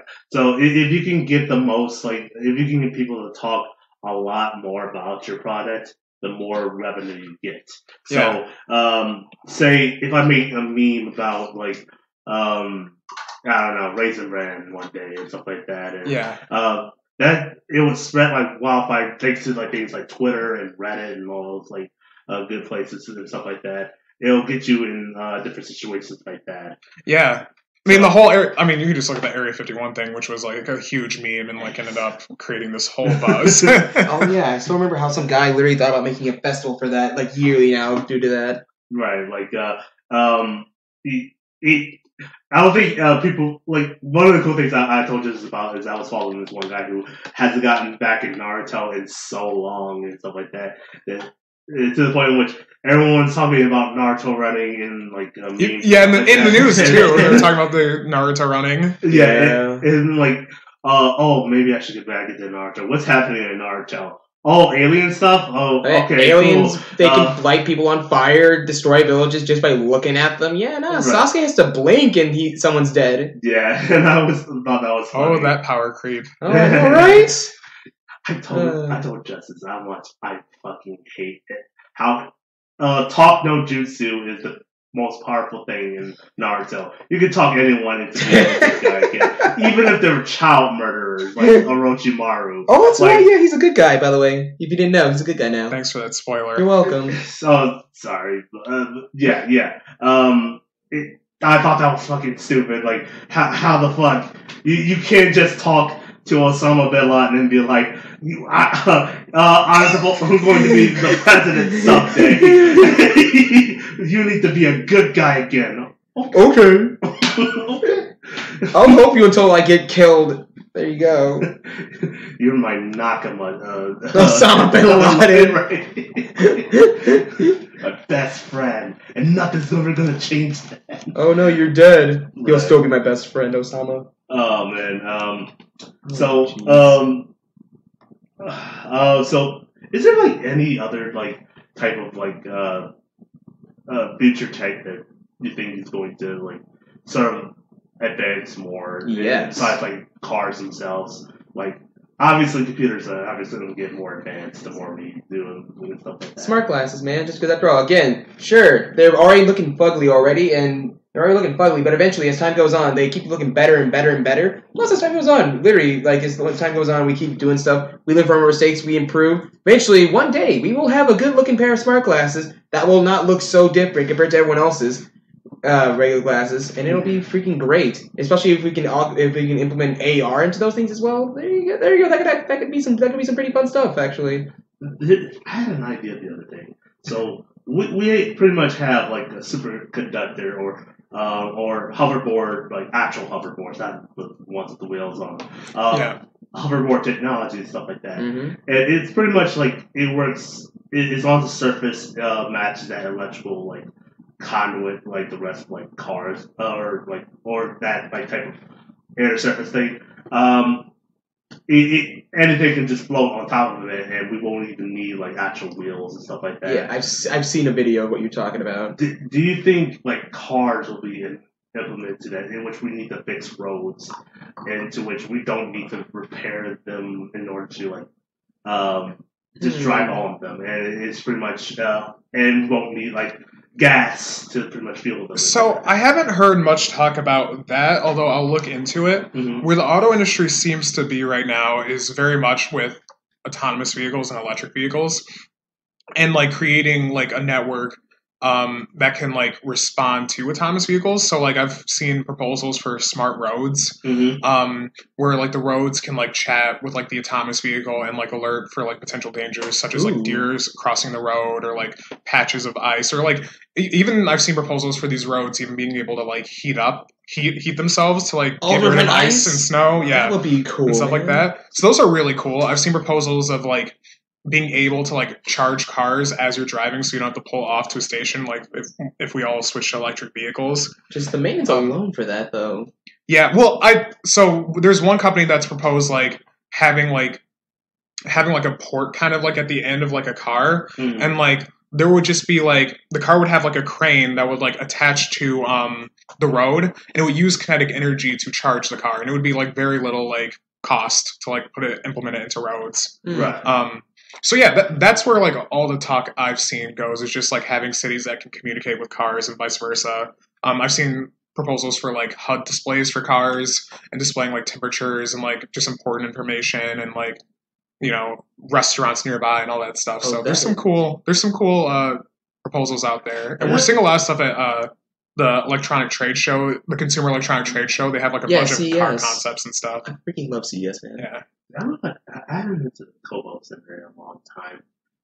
To go see an auto show. Yeah, the auto show has a bunch of good concepts. Oh my god, I still remember the one from like 2014. No, not 2014. When I was 14 years old, and I loved all that, man. Yeah, I would like to go back there. Like, don't they do it around like springtime or like something? They switch it, so it's like in the summer now. Yeah, and it's supposed to be like mostly outdoors, and like they're supposed to have like a lot of like driving and interactive things now. That's very different. So wait, so it's not in the Kobo /TCF center now? It still is, but they have a whole outdoor one, and like it used to be towards the like fall and winter. Yeah. But they're changing it to the summer, so it's hotter. See, the one thing that went through my mind about the whole like road thing was just, I mean, like if you're gonna go and like change the road slowly and all that, not only are you gonna go and like go for every single patch of road, but also include like coils so that we can actually heat up those roads as well during the winter season. it's just going to be a lot of trial there, especially because if you want to make sure you want to heat up those coils without messing up with any of the components in the road whatsoever. Because after all, I remember, you know about the air power thing that Apple had? Where it was like, there's this thing called air power. Where Apple's trying to make some product that was supposed to help out with wirelessly charging all your stuff or whatever, like your your AirPods, your phone, and I guess whatever the heck else. But I vaguely remember that. I vaguely remember everything. I remember that at the end of the day, it got scrapped because trying to go and implement all these coils inside of the product that go and charge your phone, it would eventually like heat it up so much, and it was just not a good thing going on with that. So they just had to scrap it because of that, because it was just too hot. See, and the way I see, by the way, how do you guys feel about like the TCF Kobo Center like switching the name? I absolutely hated it. Yeah, dumb name. Or at least like, I get the reason why they switched it. Do you guys know why they switched it? I'm assuming a company called TCF Bank. That's right. I'm assuming they bought it. They bought the building. That's what I was thinking too. Like that, it's the same with like the Little Caesars Arena and stuff like that. Like, so their argument was they wanted to switch it because Kobo's named after a former Detroit mayor, and apparently he was very racist. And he like really perpetuated a lot of like I can't remember exactly what it was, but he was just terrible with race relations in the city. He may have been mayor when like one of the riots happened, but it was like and so they were like, okay, we kind of can't continue to have this guy's name on here. But I would have wished that they would have chosen someone else, like Joe Louis. We no longer have a Joe Louis Arena, so you could have had a Joe Louis Center. Yeah, exactly. There you go. That would have made a lot more sense. I remember Joe Louis Arena online. I was sad when they like had to deconstruct it and stuff like that. I remember when me and like my brother, we went to go see at the time it was Batista before he was like a movie star. So that was one of the funnest times is going down there. My grandfather used to work there and stuff like that. It's part of concession stands and stuff like that. He just liked to work it all over the place. And so I was saddened to see that got like taken down and stuff like that, because it just seemed like there was a lot of history there. Yeah. Like but if you tell, I didn't even know that like the Kobo Center was even named after like a racist center. I didn't either until like I saw like what their reasoning behind it was, but it just like they shouldn't. I just don't like not public, but I just don't like things like that named after companies. Like name it after someone who is like special to the city, or give it like some kind of cool name, but don't just put TCF Center up there. Like it sounds so horrible. Right. Yeah. It's basically like, hey, we'll donate this once you name that. Exactly, yeah. Pretty much selling yourself. And we're seeing that all over the place. Like corporate sponsorships of like arenas and stuff is very popular right now. So you're seeing everything be named after companies. Mm-hmm. I mean, like we got Comerica Park, just named after the bank. Right. The Little Caesars Arena, and it's a whole like non-ending stuff. And then part of like the proceeds of that don't even go to like the right people and stuff like that. So exactly, parks and like different things, they usually go to like parts of charities and stuff like that. Yeah. And especially if you're representing a company, the companies are like, well, actually, we're just going to use part of this money to not help bring more to this arena or the surrounding community. Yeah, exactly. Yeah, we're just gonna have like a fish tank or a pool side in the arena. I'm like, wow, that seems like a waste of money just to put a pool inside of an arena. It's cool, but it's not practical either. So it's kind of dumb. Yeah.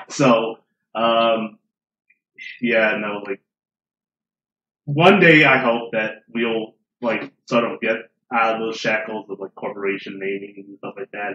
But it's just one thing that kind of like reinforces their power, especially when you talk about a city like Detroit, where it seems like every private development these days is being subsidized with like taxpayer money. Like the Little Caesars Arena was paid for with $250 million of taxpayer money, and just like like if you're gonna get public money, at least like give us like a hero of ours or something to name the center after. Don't call it Little Caesars Arena. That's all. Yeah. Like, oh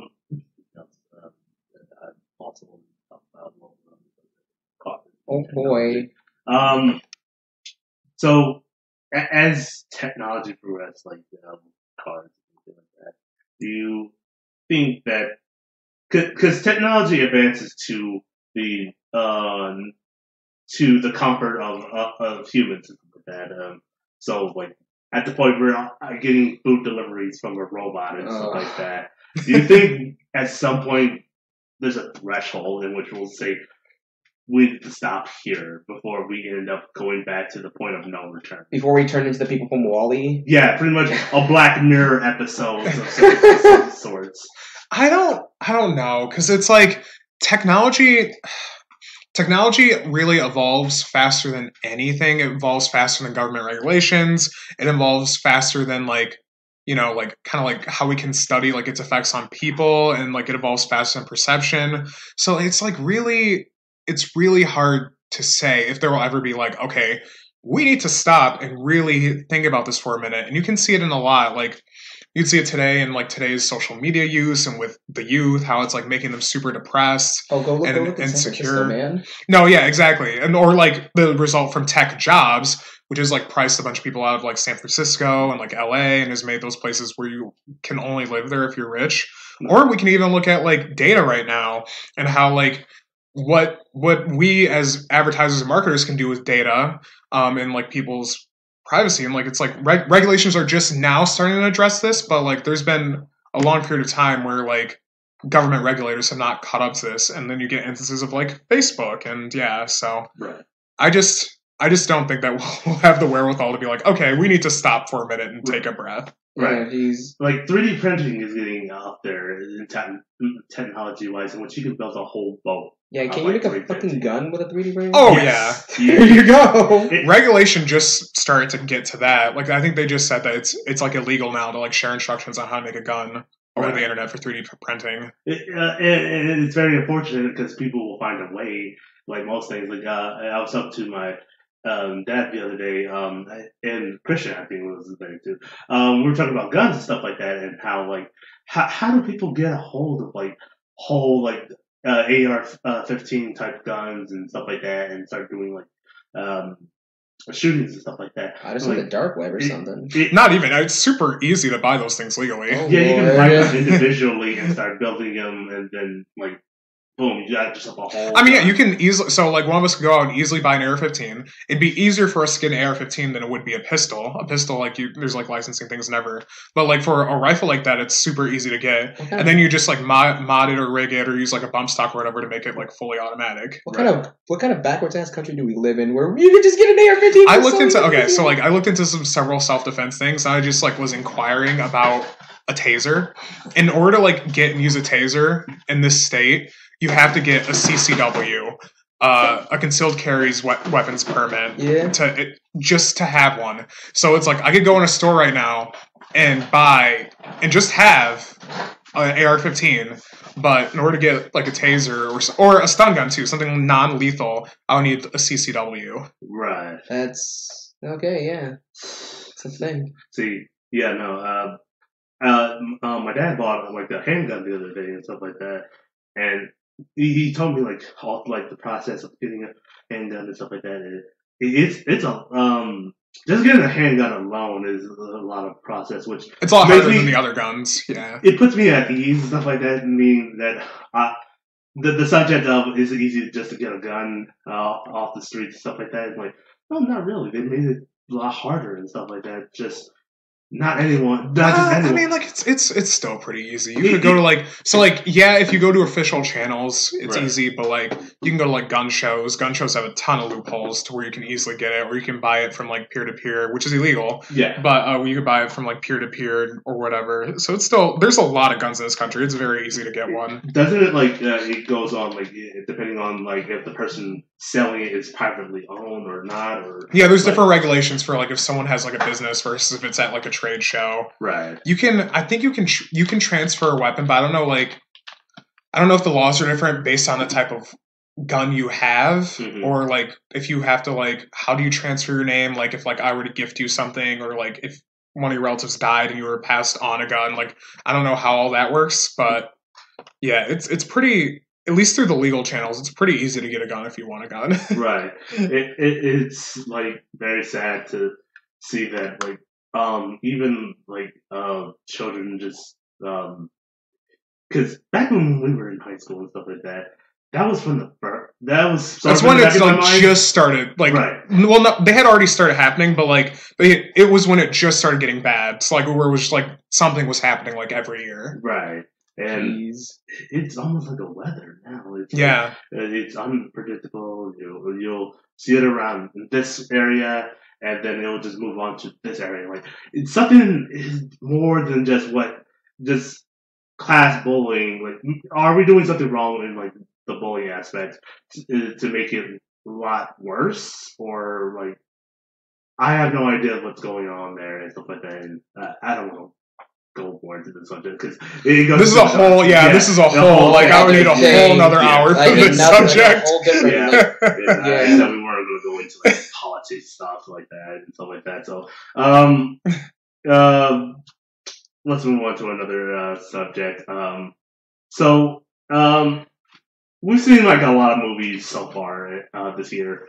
So far, what was the most impacting movie this year to you guys? Like. Like Endgame was obviously up there, like, and there's just a lot of them. Like, it seems like every other movie that followed Endgame was just watered down, and you forgot that they even existed. Like, I totally forgot about Shazam and Hellboy was in the beginning of this year because that just got overshadowed by Endgame. I forgot Shazam existed, man. I forgot Hellboy. I didn't even realize that was coming. Yeah, like I know I missed Shazam, but I didn't even. That wasn't even on my radar. Like when I went to see Hell, like I was talking to somebody like before Hellboy came out, I was saying that this is not going to do so well because I haven't, even though from what I saw in the movie, they did it just accurately to the movie, and this is the first one where it did accurate to a movie and it did not do very well at all. Wow. And this was a full-fledged like blockbuster? Yes. Wow. They planned on doing a whole franchise about that's sad. Up to, in which like in the post credits they did a teaser to the Fishman, I think it's like Abraham. Yeah, I know what you're talking about. I don't remember his name though. Yeah. To the Fishman, and like they really had like future plans with this and stuff like that, but boy, did it not do so well, and I don't want to see it. What studio was it? It was the same studio that did. I think it wasn't Guillermo del Toro's like same studio. That's for sure. But I think that it was all along the lines of that kind of same studio. They must have just not promoted it enough, and I think that's the key thing is that they just didn't spend enough on like advertising. Yeah, like they did the whole like play the intro for the I'm sorry for the introducing the character, and it just didn't work so well. Like they play the popular pop music or whatever. Like that. Oh god, they lost money. The budget was $50 million. They made $40 million.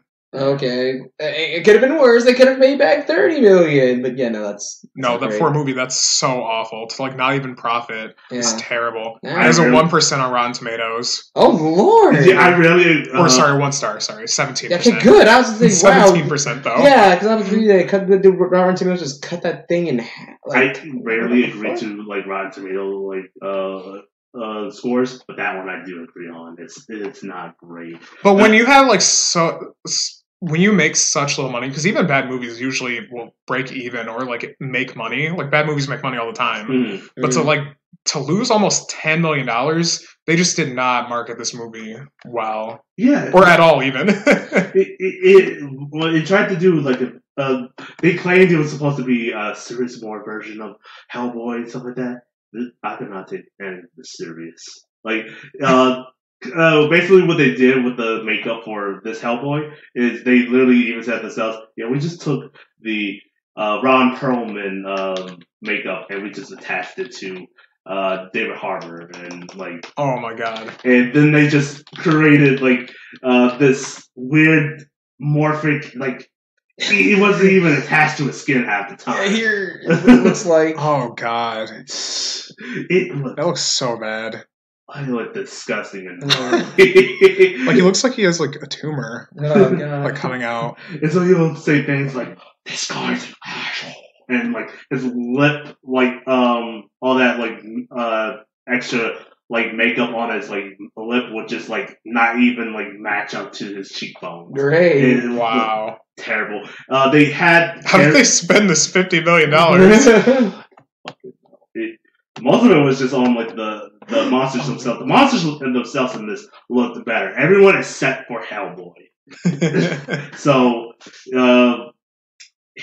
boy, I'm so glad they're not gonna do. They even killed off his mentor very early in the movie. Oh, like that. And God, why? and it didn't even make sense for him to be killed off. Yeah, no, if you're gonna kill off someone who's really near and dear to your protagonist, let him do shit. Let him, get near and dear with the audience before you just kill him off. Otherwise, it's gonna be like, oh, hey, you kill off some guy that's super important to the story.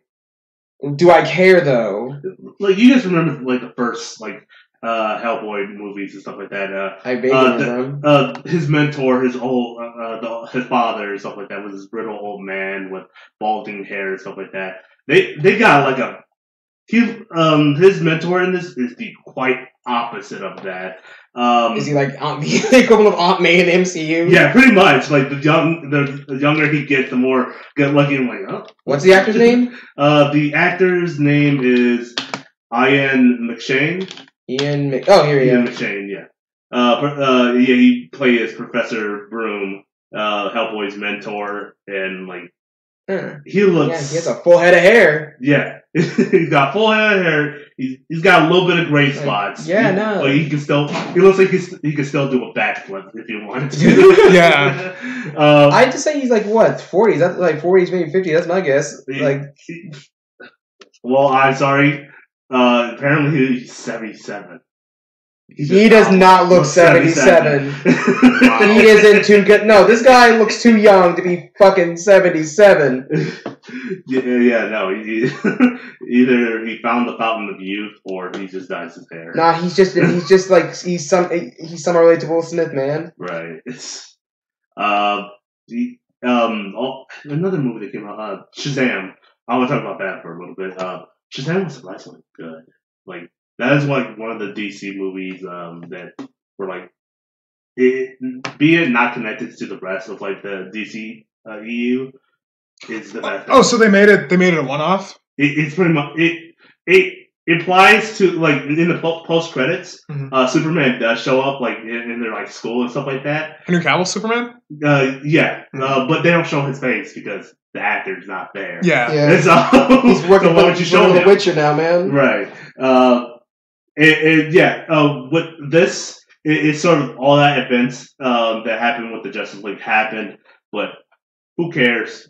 Whatever. It's all about Shazam in this movie. And what about the Flash giving Batman that message? Whatever happened with that? What about that? Yeah. I'm sorry. We need to move on. I'm sorry. You guys actually, DCU is just such a mess. Yeah, man. They just need to not do the extended universe, and I think they should just make one-off movies and dive deep into these characters. Yes, at the very least, take it slow. They just need to do a Joker Justice approach, League, I think, for a lot of the movies. There you Exactly. go. By the way, we're speaking of Joker. You guys both have seen Joker. I talked about the Joker on this podcast before, but not to the full extent. Like I was very vague on it. We might as well okay, so spoiler alerts. Yeah, Spoiler spoiler alerts. alerts. If you haven't seen Joker, then it's a movie. Go ahead and move on. I don't want to say this will take like. We can't give you a 10 timestamp minutes. because we're currently talking about this. We have no idea. This was not planned. Right. I can't give you like a specific one, but just I'll probably figure it out in post credits and stuff like that. I'll just say, hey, skip to this scene. The Joker was played by So, Joaquin Phoenix. Spoilers in 3, 2, 1. Okay, So let's go ahead. I can just go say this right now. When you were talking about favorite movies, it's tied. I'm tied with that and Once Upon a Time in Hollywood being my favorite movie of this year. Right. First of all, we gotta break this Joker. What do you guys think this Joker is on par of. All the other Oh Jokers. God! I mean, he's Where is up he there at? with Heath Ledger. Keith Ledger. Keith Ledger. I keep forgetting. Heath Ledger. Thank you. He's up there with Heath Ledger. I don't know. They're two completely different things. Yeah, they're really. So why it's hard to rank it is because they're different portrayals completely. And oh man, I like what Heath Ledger did in the context of a Batman film, but I like this Joker for being like a strong, standalone, realistic Joker. Man. I mean, like Mhm. they make it to where you're kind of like you're very much like on his side Yeah. most of the time. Especially 'cause- Where the Heath Ledger one, you kind of like you knew he was evil and the character was cool, but you wanted Batman to win. You were like, fuck this dude. Right. But for Joaquin Phoenix Joker, you like felt bad for him. And you're like, this dude, everyone's like being mean to this dude, like whenever he laughs, he unnecessarily. gets punched in the face. Yeah, he has like this condition, like he's poor, like you really feel bad for him. You think, okay, well, no wonder he went insane and stuff like that, because He was this and abused. that, it's a domino effect, and it's everything stacked on top of him at once with the whole garbage situation having lower Gotham, the fact that he's at a one-end job trying to make way so he can feed his mother and himself, and he can even barely feed himself. It's really a movie. It's really God, a movie yeah. about like class struggles. Right. It has like very like Marxist vibes. Like straight up, whenever I saw Joaquin Phoenix, like they really had him shirtless. I was thinking to myself, dude, don't breathe too hard, else your fucking ribs is gonna burst out of your fucking stomach. Because that's how fucking skinny he was. Right. But yeah, I just like it really had a good. Kind of like a good commentary on like just like class and like it was on the backs of this like trash strike, so like it was basically like workers were just really angry at the city of Gotham, and it really painted the Wayne family as like the villains. Exactly. Yeah. I was telling Justice, one of the coolest things that this movie does, and there's this Batman Telltale video game that's just very story oriented, is Bruce's parents are pieces of shits, and we've always known them as like the best of Gotham. Like they could do no wrong. And they were just as worse as everyone. Bruce was the only person to come out good in this situation. Yeah, and we really don't get like the perspective of like poor downtrodden people of Gotham. Like we only get like Bruce in his like cocktail circles, or like Bruce in the context of other like superheroes, but we don't get like average Joe, or not even average Joe, but just like the poor people of Gotham and how they feel like average, like working class people. Oh, exactly. Like I've been reading a whole bunch of the New 52, and let me tell you, especially because whenever I'm looking at my old Batman stuff, it's literally just, oh hey, super rich party that Bruce is at. Oh hey, occasionally whenever you see the poor side of Gotham, it's on fire because someone's destroying Gotham. Or like they paint them as the bad guys usually. Like the poor like Gotham people are usually like the criminals and We're just trying to make by because this world is like super like corrupted, because cops before cops there was like in between mafias and stuff like that. So like Falcone like type mafias were just shake everyone down and stuff like that. And not that we have a chance to fight back with all this technology and stuff like that, it's no wonder we all went crazy for power and stuff like that. And just that type of leadership, because before in this Joker was like I don't want nothing to do with that. I'm not political and stuff like that. Yeah. But now that I have this like following and stuff like that, well, I want part of it and stuff like that. And like I want to lead this group of people to the promised land and stuff like that. So that's the thing that caught me about this Joker. Is like, wow, like he and like what I didn't like too, not about the movie, but about like the commotion. This movie, as everyone knows, was very controversial. Yeah. And a lot of people were like, oh, it just perpetuates the stigma of like mentally ill people being like violent, and like it just like perpetuates this whole like stereotype. But like I disagree. I think the way they portrayed him was that he wasn't doing, for one, there wasn't even that much violence in this movie, and everyone was making this movie seem like a total like slasher film, and it like there wasn't even that much. His first act of violence is in self-defense. Yeah, people are just freaking whiny babies. That's what. And like, well, I get that there's sensitivities and everything like that, but like the way that they handled this was really well. Like you can obviously tell that the Joker doesn't kill the few people that he kills because he's mentally ill. Yeah. He does it out of like retaliation for how everyone's treated him. Right. It has mental illness is in there, but it's only because people have treated him horribly for having a mental illness. That's literally at the end where he literally says, "What do you get when you push a man too far?" And he proceeds to go and just freaking blast a guy's brains all over. That's literally just the result of him just, taking that shit for too long. Like, I remember in the beginning, kids randomly took his sign. "Oh, hey, you're laughing near me. Is this something funny?" Beat the crap out of him, like 2 or 3 times. People tell you to behave as if you, or tell you to behave as acting like as if you don't, or whatever that line was that he said. The world may never know. And that was like, that hit the point. Everyone's like back in their mind, like, yeah, people do say that a lot, and they actually do believe that this person is obviously not mentally right just by looking at them and stuff like that, which is very not fair and stuff like that. So, I think the message of this movie is basically to like treat those people nicer and like don't overlook them and be kinder to them. It's not like be afraid of people who are mentally ill. That's not the message at all. No, like literally they just gave it the simple point, and wherever you left that line is wherever you leave your thought on society. We just live in a society. That's it, and these people are part of that society. Don't treat them any different. Just treat them normally. So that's really cool about this movie. And the other cool thing, the other thing I just wanted to ask you guys about, like, so how did you guys feel about other people's acting in this movie as well? Like, you got Robert De Niro. You have that one girl from the Atlanta series, and she was in Deadpool 2 as well. Oh my gosh, she was Domino? Oh, yeah, you're right. Now that you just said that, I remember it exactly now. Yeah. She's got some real good talent in her and stuff like that. Yeah, I think all the acting in the movie was great. I think it was really good. Right. Especially Joaquin Phoenix, like that was a great portrayal by him. I'm sorry, I didn't pay attention to anyone who wasn't Joaquin Phoenix. That's all my eyes were on during that entire thing. His portrayal was amazing. Yeah, because like I do agree. To both, like everyone had their own, like they shared that dynamic with him, and he wanted that specifically. Like when he told them literally on set, okay, if we're on set and stuff like that, treat me as if you would think I'm a little bit strange, and treat me a little bit more like treat me as I'm like this character. Like treat me like I'm a weirdo. If you see me doing the weird like dance and everything like that, give me like weird looks and stuff like that. I like that. It gives me a little bit more energy to do this character. Yeah, he didn't do the Jared Leto approach, which is just to like make everyone think that you're crazy and like feel weird about you and everything like that. Right. He literally didn't have damage literally on his forehead. So,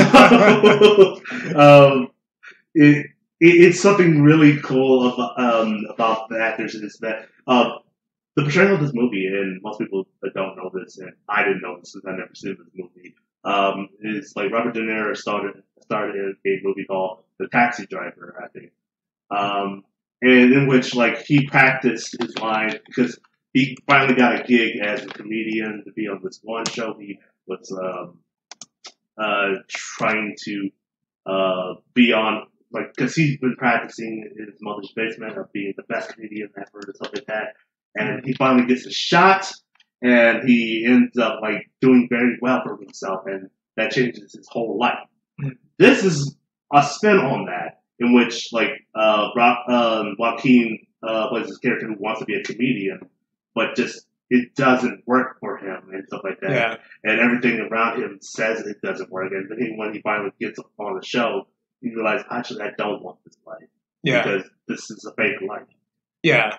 So. Yeah, that's really good. I didn't even realize that connection. That's like really cool. Yeah.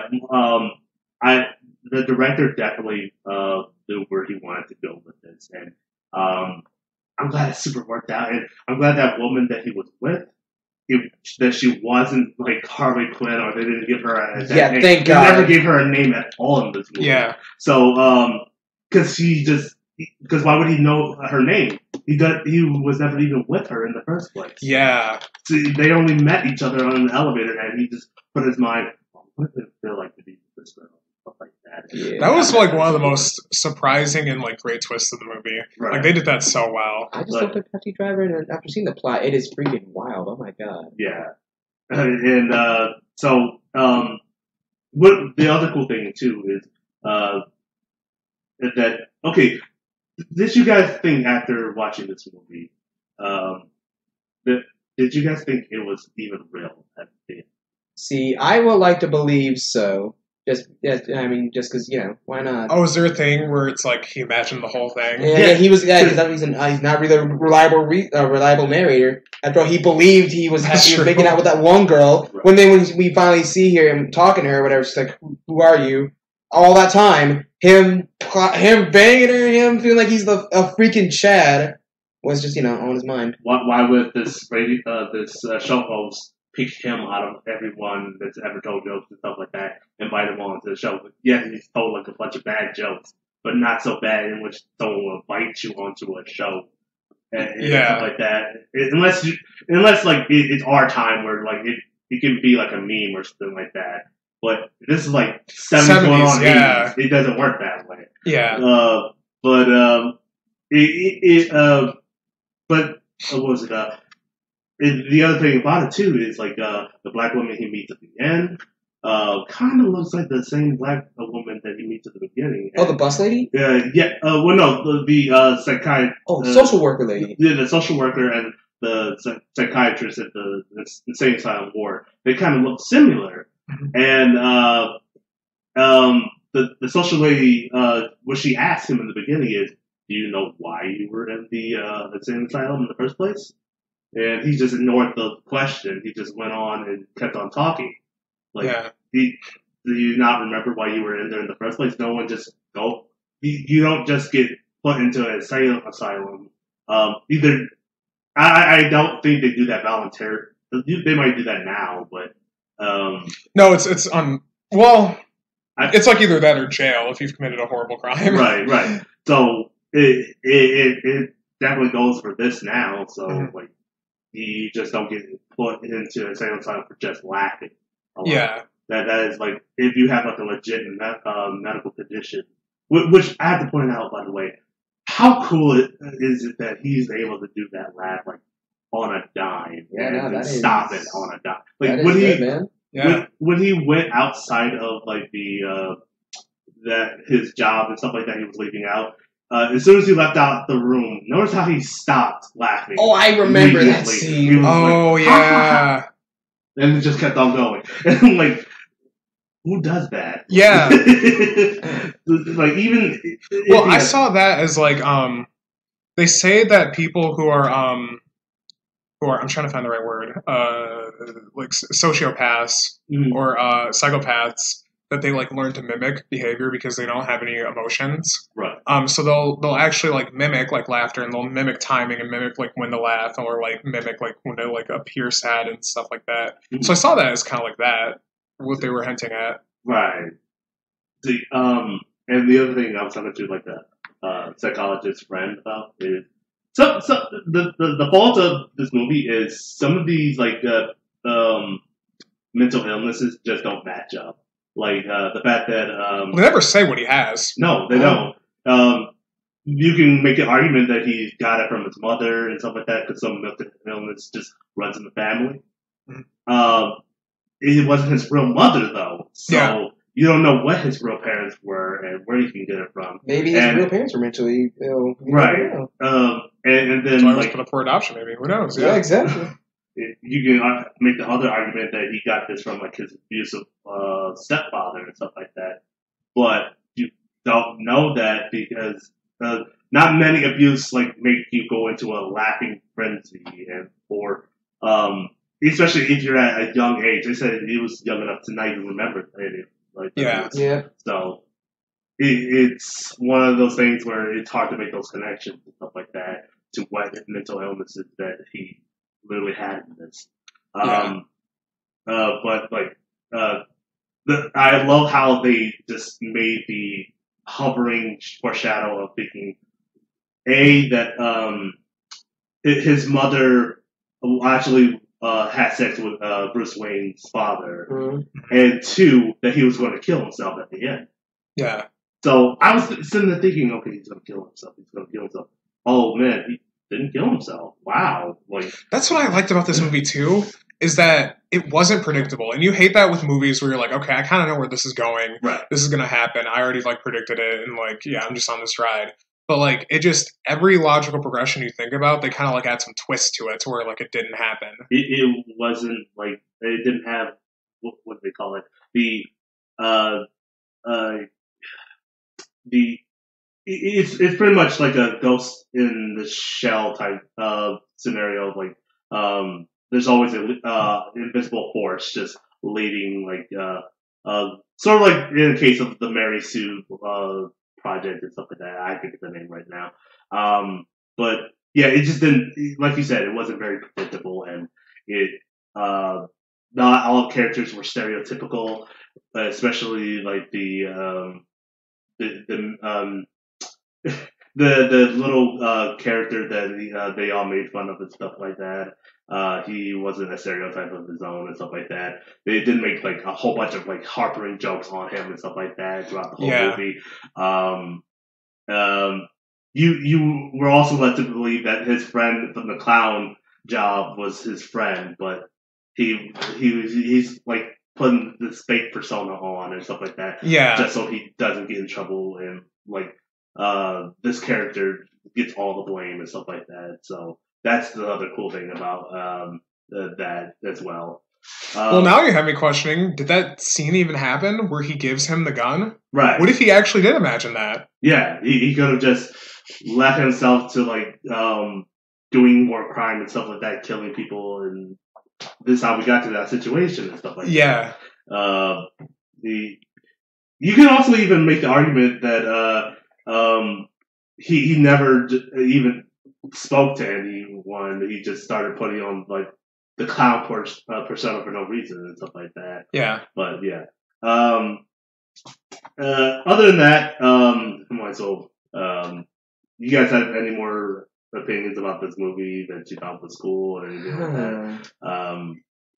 Because I'm pretty much done talking about this movie because I talk about it so much how good it is.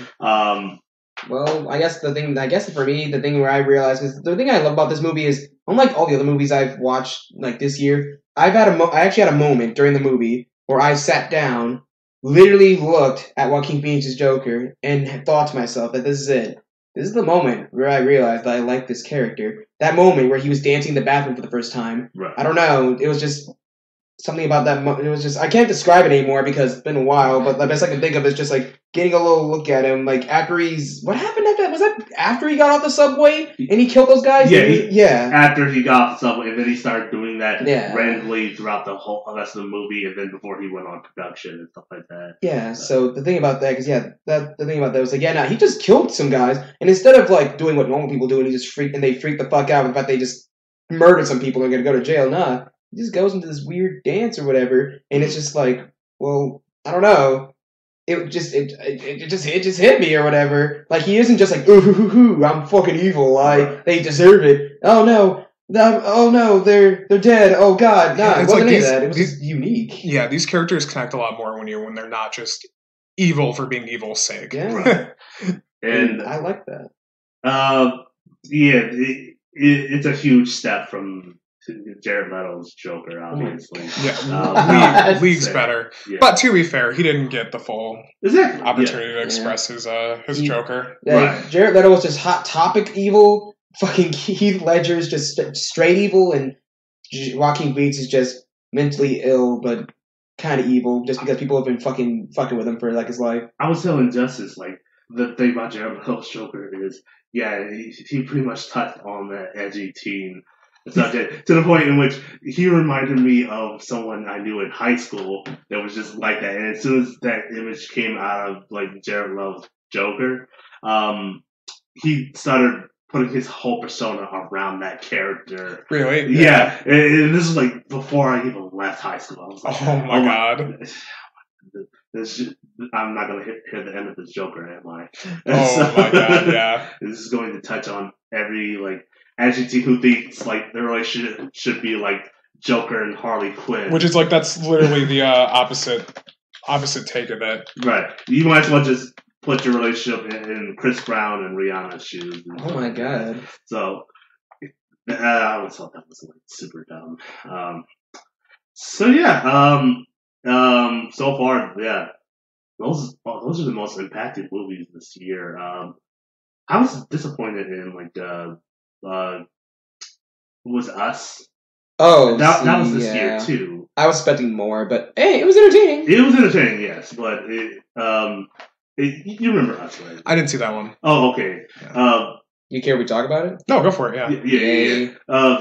Us is another Jordan Peele movie in which he even gave us the name of his new studio.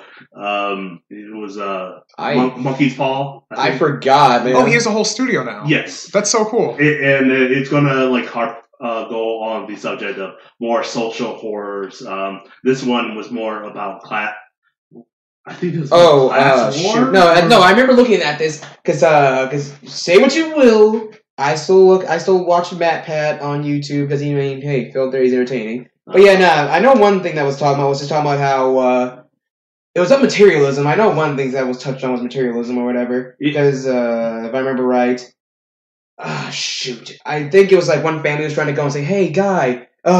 If you save my life, I'll give you all this and all that, and then they're just like, oh no, I don't care. And I can't remember. There was supposed to be symbolism with the scissors as well, but crap, for the life of me, I can't remember it anymore. And yeah, like literally throughout the whole movie, it was like the characters made it imply like you don't deserve the things that you have because you don't know the worst, and the worst is just living in an underground basement from where a government facility used to be and stuff like that. That's the worst. Yeah. So. We might as well kill you and take your place because we are more deserving. So that is like a cool concept. They never really got me with the whole hands around America. Like throughout this movie and stuff like that, after they kill somebody, they go join into this line where it's like a hand, literally hands across America. Oh yeah. And then that just didn't make any sense. Why would you go do that if that's not even part of the plan? Yeah. Because the whole big plan was like part of like the secret ending and stuff like that. The wife that is the main focus throughout this movie. Oh yeah. She is like pretty much the person who's responsible for all those people dying. Yeah. So basically, she comes upon this government facility when she's little, and she meets her doppelganger down there. And you see that image of like the little girl getting choked by that darker little girl and stuff like that.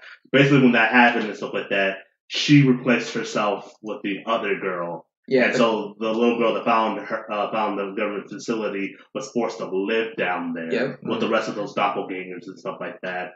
And the other one got to live the life that she had, and nobody even noticed or even made questions or put the connection. And so later on, like all the doppelgangers realize this girl is different. She's not like the rest of us. She's actually like a human. She can talk in more plain sentences than us.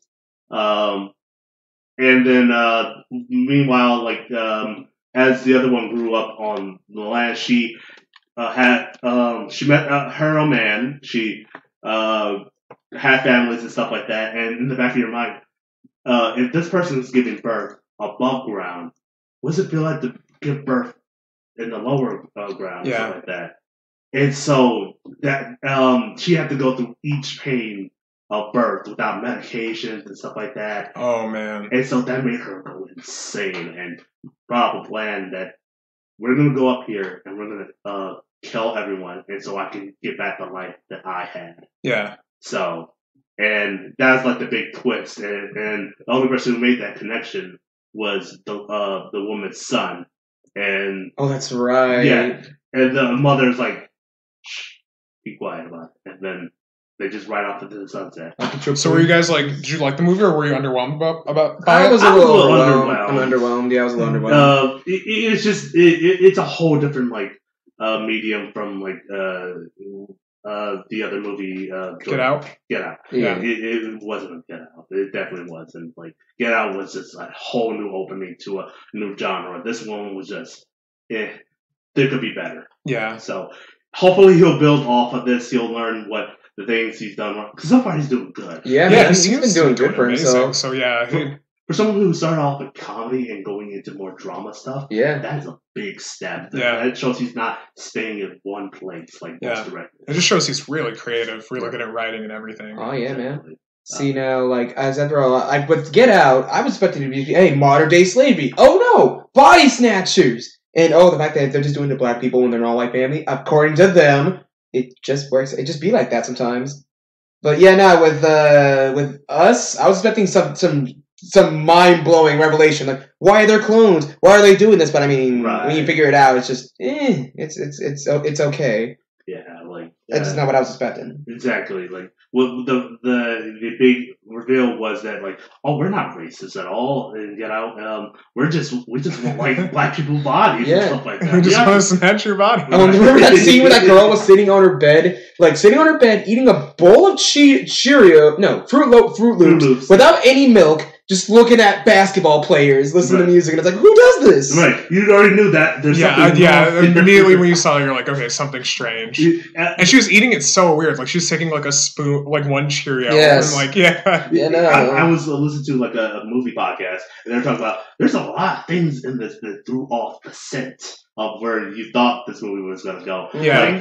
The fact that you thought the boy, the brother was the super racist one and stuff like that. Man. Wore, he antagonized the black guy so much. Yeah, he's the one hunting them down and stuff like that. You knew that he was the guy doing it.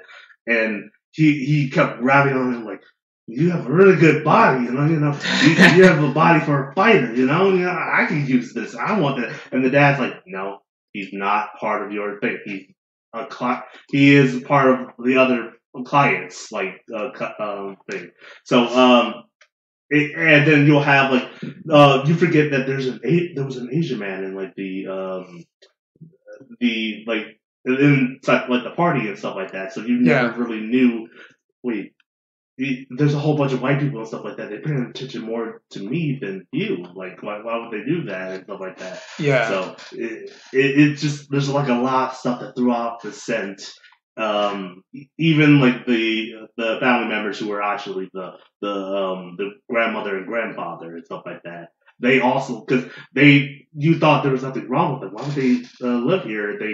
There was something more racist going on. Exactly. Yeah. So yeah. You could have had some Uncle Ruckus type stuff or whatever. Yeah. So yeah. That's pretty much all I have. Content wise. Is there any other subjects you guys wanted to talk about? Have any of you guys ever seen Once Upon a Time in Hollywood? Yes, I have.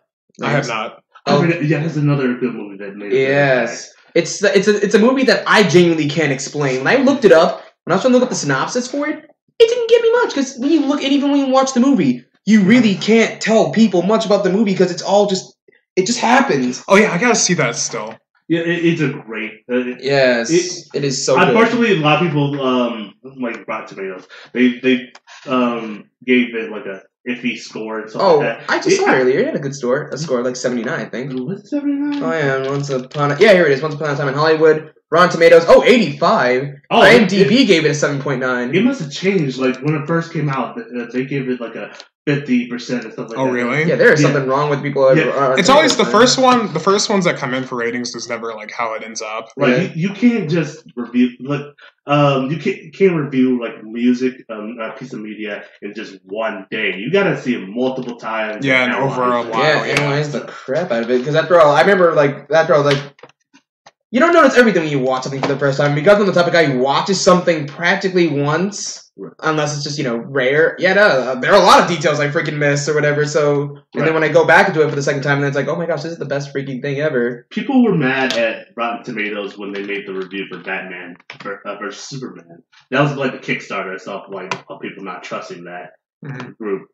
I didn't trust them after Godzilla. Wait, did they give Batman v Superman a good score? No, they gave it a bad score. Everyone said, it wasn't as bad as it looked. Rotten Tomatoes is bad. No, Rotten Tomatoes was completely accurate. Batman versus Superman. Right. Especially when you go buy that thing in IMAX? Yeah. Yeah, no, that was terrible. So, I didn't trust them after Godzilla monsters all attack. Is that the new one where we have Rodan or something? Yeah, it had Rodan. I didn't like the first one in 2014. Yeah, exactly. Like those were really good, but here's the problem. Both of them had the opposite problems. In 2014, that one had the problem of not enough Godzilla and stuff like that. Godzilla was in the movie for like 10 minutes. Right. In which I was like, okay, that's understandable, but they do have to build this character up. You already know who he is and stuff like that. Yeah. He's a legendary right now. But in the next movie, okay. There's just too many monsters? Yeah, it's too many monsters and not enough people. Like, what do you mean? No, I haven't seen it, but isn't Mothra in there? Mothra, Ghidorah. King Ghidorah, Rodan, and even monsters we haven't even heard of. So they Spider-Man 3'd it, basically. Oh, God. Pretty much, but in this, it works because you don't need to have to do different things because they're all going up against one person, and that's like King Ghidorah, and then Rodan is sort of like a punk monster. You'll go with anyone who looks the strongest. And stuff like that. Then if you have one focus, just one singular enemy, then why do the people in the studios think when they say, hey, we have a central enemy, we have these people, want to defeat this enemy, let's add 5 more people into the mix and see what happens? Like, who thinks that's a good idea? It's not a great idea for writing. Yeah. Godzilla is one of the lesser few, but like it's the Justice League problem in which you just jump right in without telling people these people why they should care about these characters at all. Yeah. Because you don't if you haven't had a movie to like build up. Like if anyone in the Justice League movie died, I wouldn't give a shit. Exactly. Like, and it's less believable when they actually do die because when Superman died in Batman v Superman, like, he's coming back. What do you mean? Don't harbor over the fact that he's probably dead. Yeah, I forgot Superman died in that movie. You're gonna kill your most valued character in his second movie appearance. It's like, yeah, right. Yeah. Like, no one believed it. And they didn't wait a single time. And then it was like the after credits showed the rocks lifting, right? Yeah. Okay, so they immediately undid it. Right. Yeah, no, I freaking forgot about that whole thing where Superman died. Like, not only was that movie that forgettable, but it's like, again, no, like, why? Like, freaking why? Right. Especially because it was the second movie Superman's ever been in. Sure, we kind of care about him, but to be fair, we haven't seen him in a movie since when did Man of Steel come out? Let me check this out. 2010, 2009. Yeah. I Seriously? think that long ago, yeah. Oh my god! Then why kill him off with 2013? Oh, I was so wrong. Okay, you're close. It was a long ass time ago. But either way, it's at the end of the day, it's just like, we haven't seen. And in that case, we haven't seen this guy in like when did Batman v Superman came out? 2016, you were right? Still in high school, definitely, like when that shit came out. So you kind of made that shit. Batman v Superman. That was in 2016, so 3 years. Okay, never mind then. If there was like a 6-year gap, 1 year after. Yeah, if there was a 6-year gap, because that's what I was thinking, because it's been that goddamn long. But 3 years, okay, sure, kill him off, because he already dies in the comics anyway. But and because it's comics, they can literally BS their way to bringing someone back to life anyway. Hey, guess what? Oh my god, what if they brought the Lazarus Pit in? That would have been the dumbest that would be out of nowhere. Because I would be. The only time they ever even talked about Ra's al Ghul was in the Arrowverse. No, Christian Bale movie. Oh wait. They did do it in Arrowverse. And Gotham.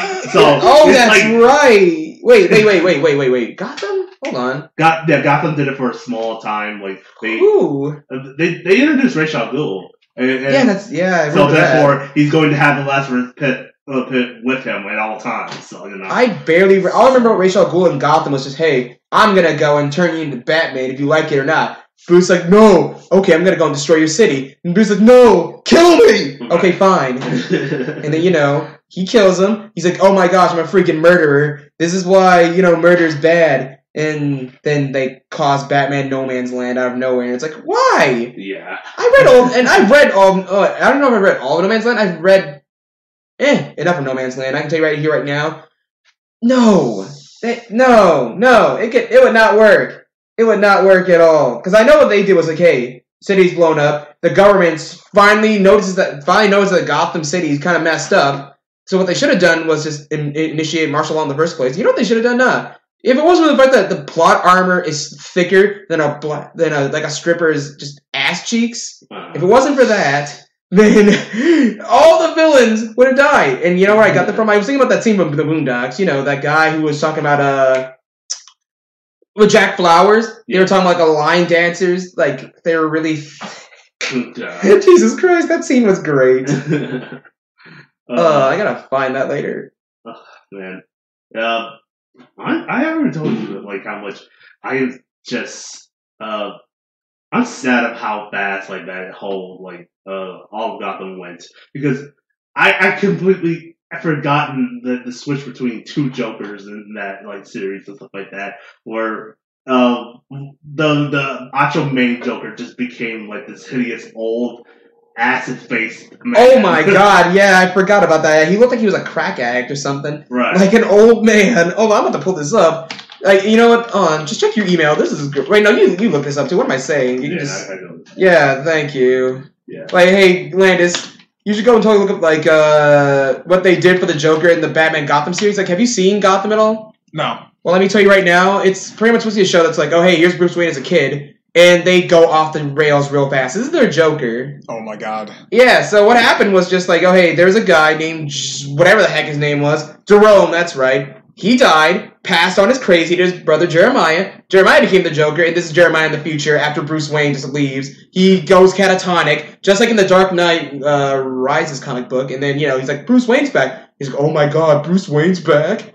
And then, you know, he does some half-baked plan, and Batman pushes him into a vat of chemicals. Oh, wow. Yeah, but no, this is what he looks like before the chemicals, though. He's already messed up, like, beforehand. I know, like I told it, like I've said it to Caleb, he looks like a freaking crackhead. It's freaking great. I'm fighting between which looks worse, that one or Jeremiah. Oh, yeah, here's what he looked like. I think here's what he looked like before you know, was a crackhead. So here's him then, and here's him now. The years were not kind, and then here's his brother. Well, then there goes your like 10-year. Oh yeah, the 10-year challenge. 10-year challenge. That like 10-year glow up or something. That was his glow up. That's more like God, no. Oh, no, gee, no. this is me the beginning of the decade. Oh man. Okay. Well, it's almost about that time. You know, I usually end it around like 3 hours, 2 hours. So it's been 2. Yeah, it's like 2 hours, and sometimes it goes on for like 30 minutes, and I don't want to go on for too much. Yeah, see, 2 hours. Yeah. There we go. So all right. So before we close this out, you guys want to like put down your social media? It's like where can we all follow you guys? Okay. Like that. Like I know you guys got Instagram, Facebook, and stuff like that. Well, so, let me pull out my stuff. Well, yeah, because I'm such an influencer. I am an influencer. You could follow me on. Well, actually, let me pull out my stuff. I don't even know where my stuff's. I'm getting ready. I didn't know this was happening. Yeah, sorry about that. Like I don't so contrary to what Caleb is saying, I don't social media enough, mate. So I barely remember my own Twitter handle. I barely remember my own Facebook. I mean, not Facebook. Oh no, screw Facebook. Yeah, no. If anyone follows me on Facebook, I will. You can follow me at Landis1018. My Instagram is private, but I'll probably accept you. And then you can follow me on Twitter at LuckyLandis1018. One more time for our viewers, our listeners, one more time so they can get that a good old social media link. Oh yeah, you could follow me at Landis1018 on Instagram, and on Twitter you could follow me at LuckyLandis1018. For some spicy memes and some political commentary that you may or may not agree with. There you go. Well, all right. Yeah, I guess if you can find Landis on his social media, you can pretty much find Justice on his Instagram. So yeah, my Instagram is JusticeMorgan64. Just look for a picture of me holding a giant wine glass filled with what I was told was weed tea. You know, do that. And in Twitter, my handle is some dude bro, where the O's in dude are, that's right, it's, 2 O's isn't cool, but, replace the O's with zeros. Some dude, bro. Nice. And, same picture.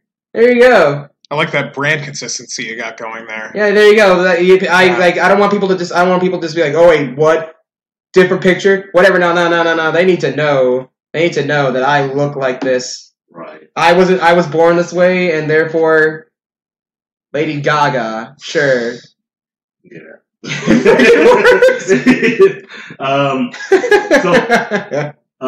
You can listen to more Something Wicked podcast. You can follow us on Twitter, Instagram. You can follow us on our Spotify. Follow us on iTunes. You can follow us on YouTube. We have many various links that I'm still working on where you can listen. Do you have a Hotmail account? What about AOL, man? That good stuff, man. We got it all. We got our Pornhub. We got our your LinkedIn. GoDaddy.com. Do you have a Snapchat premium account? Oh my god! Oh my god! You don't. We still got a Club Penguin account. So. You know, funny. Oh, I'm sorry. I know we're Club Penguin now, but I'm just gonna tell you. I'm just gonna read this. All right. So, all right. I'll just say one thing. Random thing. When I mentioned LinkedIn, just imagine, like, some guy told me that how he was trying to meet girls on LinkedIn or whatever. Yeah, that's it. That's a horrible plan. No. Just no. Since the girls know that you're going to look at their profile, they know that they know that some guy's checking that you've never seen before is checking you out, and then falls in your court or theirs. I mean, hey, I don't know how it works on LinkedIn when it comes to that, because I mean, hey, words, man. Yeah. So yeah, you can follow us. Our name is Something Wicked Podcast. You can email us if you have any more questions. We take questions every week. At something, the email is somethingwickedpodcast1@gmail.com. Again, that's somethingwickedpodcast1@gmail.com. Was there already Something Wicked podcast prior to this? We've already made this jump multiple times that we've done this. All right. The answer is mistakes were made and other podcasts were made as well. So you should have gone. You should have gone the route of every anime character ever and just made it 0, because just add a 0 or an X. Bam. Anime protagonist.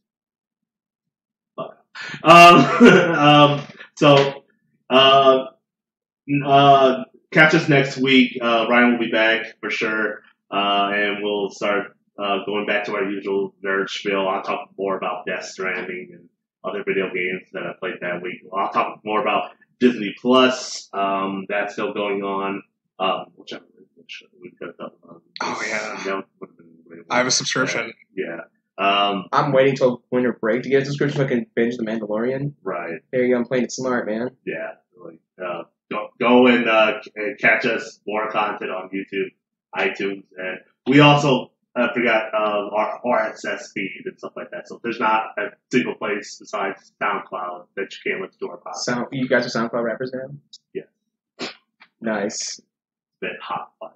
Super hot fire. So yeah. All right. Thank you guys for coming on to my podcast. Yeah, thanks for having me. It was no trouble because I live here. I hope sometime in the future to have you guys back on. If this ever happens again, I always got a spot for you guys anytime. So for sure, thank you. Mm-hmm. All right, this has been Something Wicked Podcast. Closing out. Have a good night. Have a good Black Friday. Well, what's left of it. And see you later. Bye. Bye. Bye.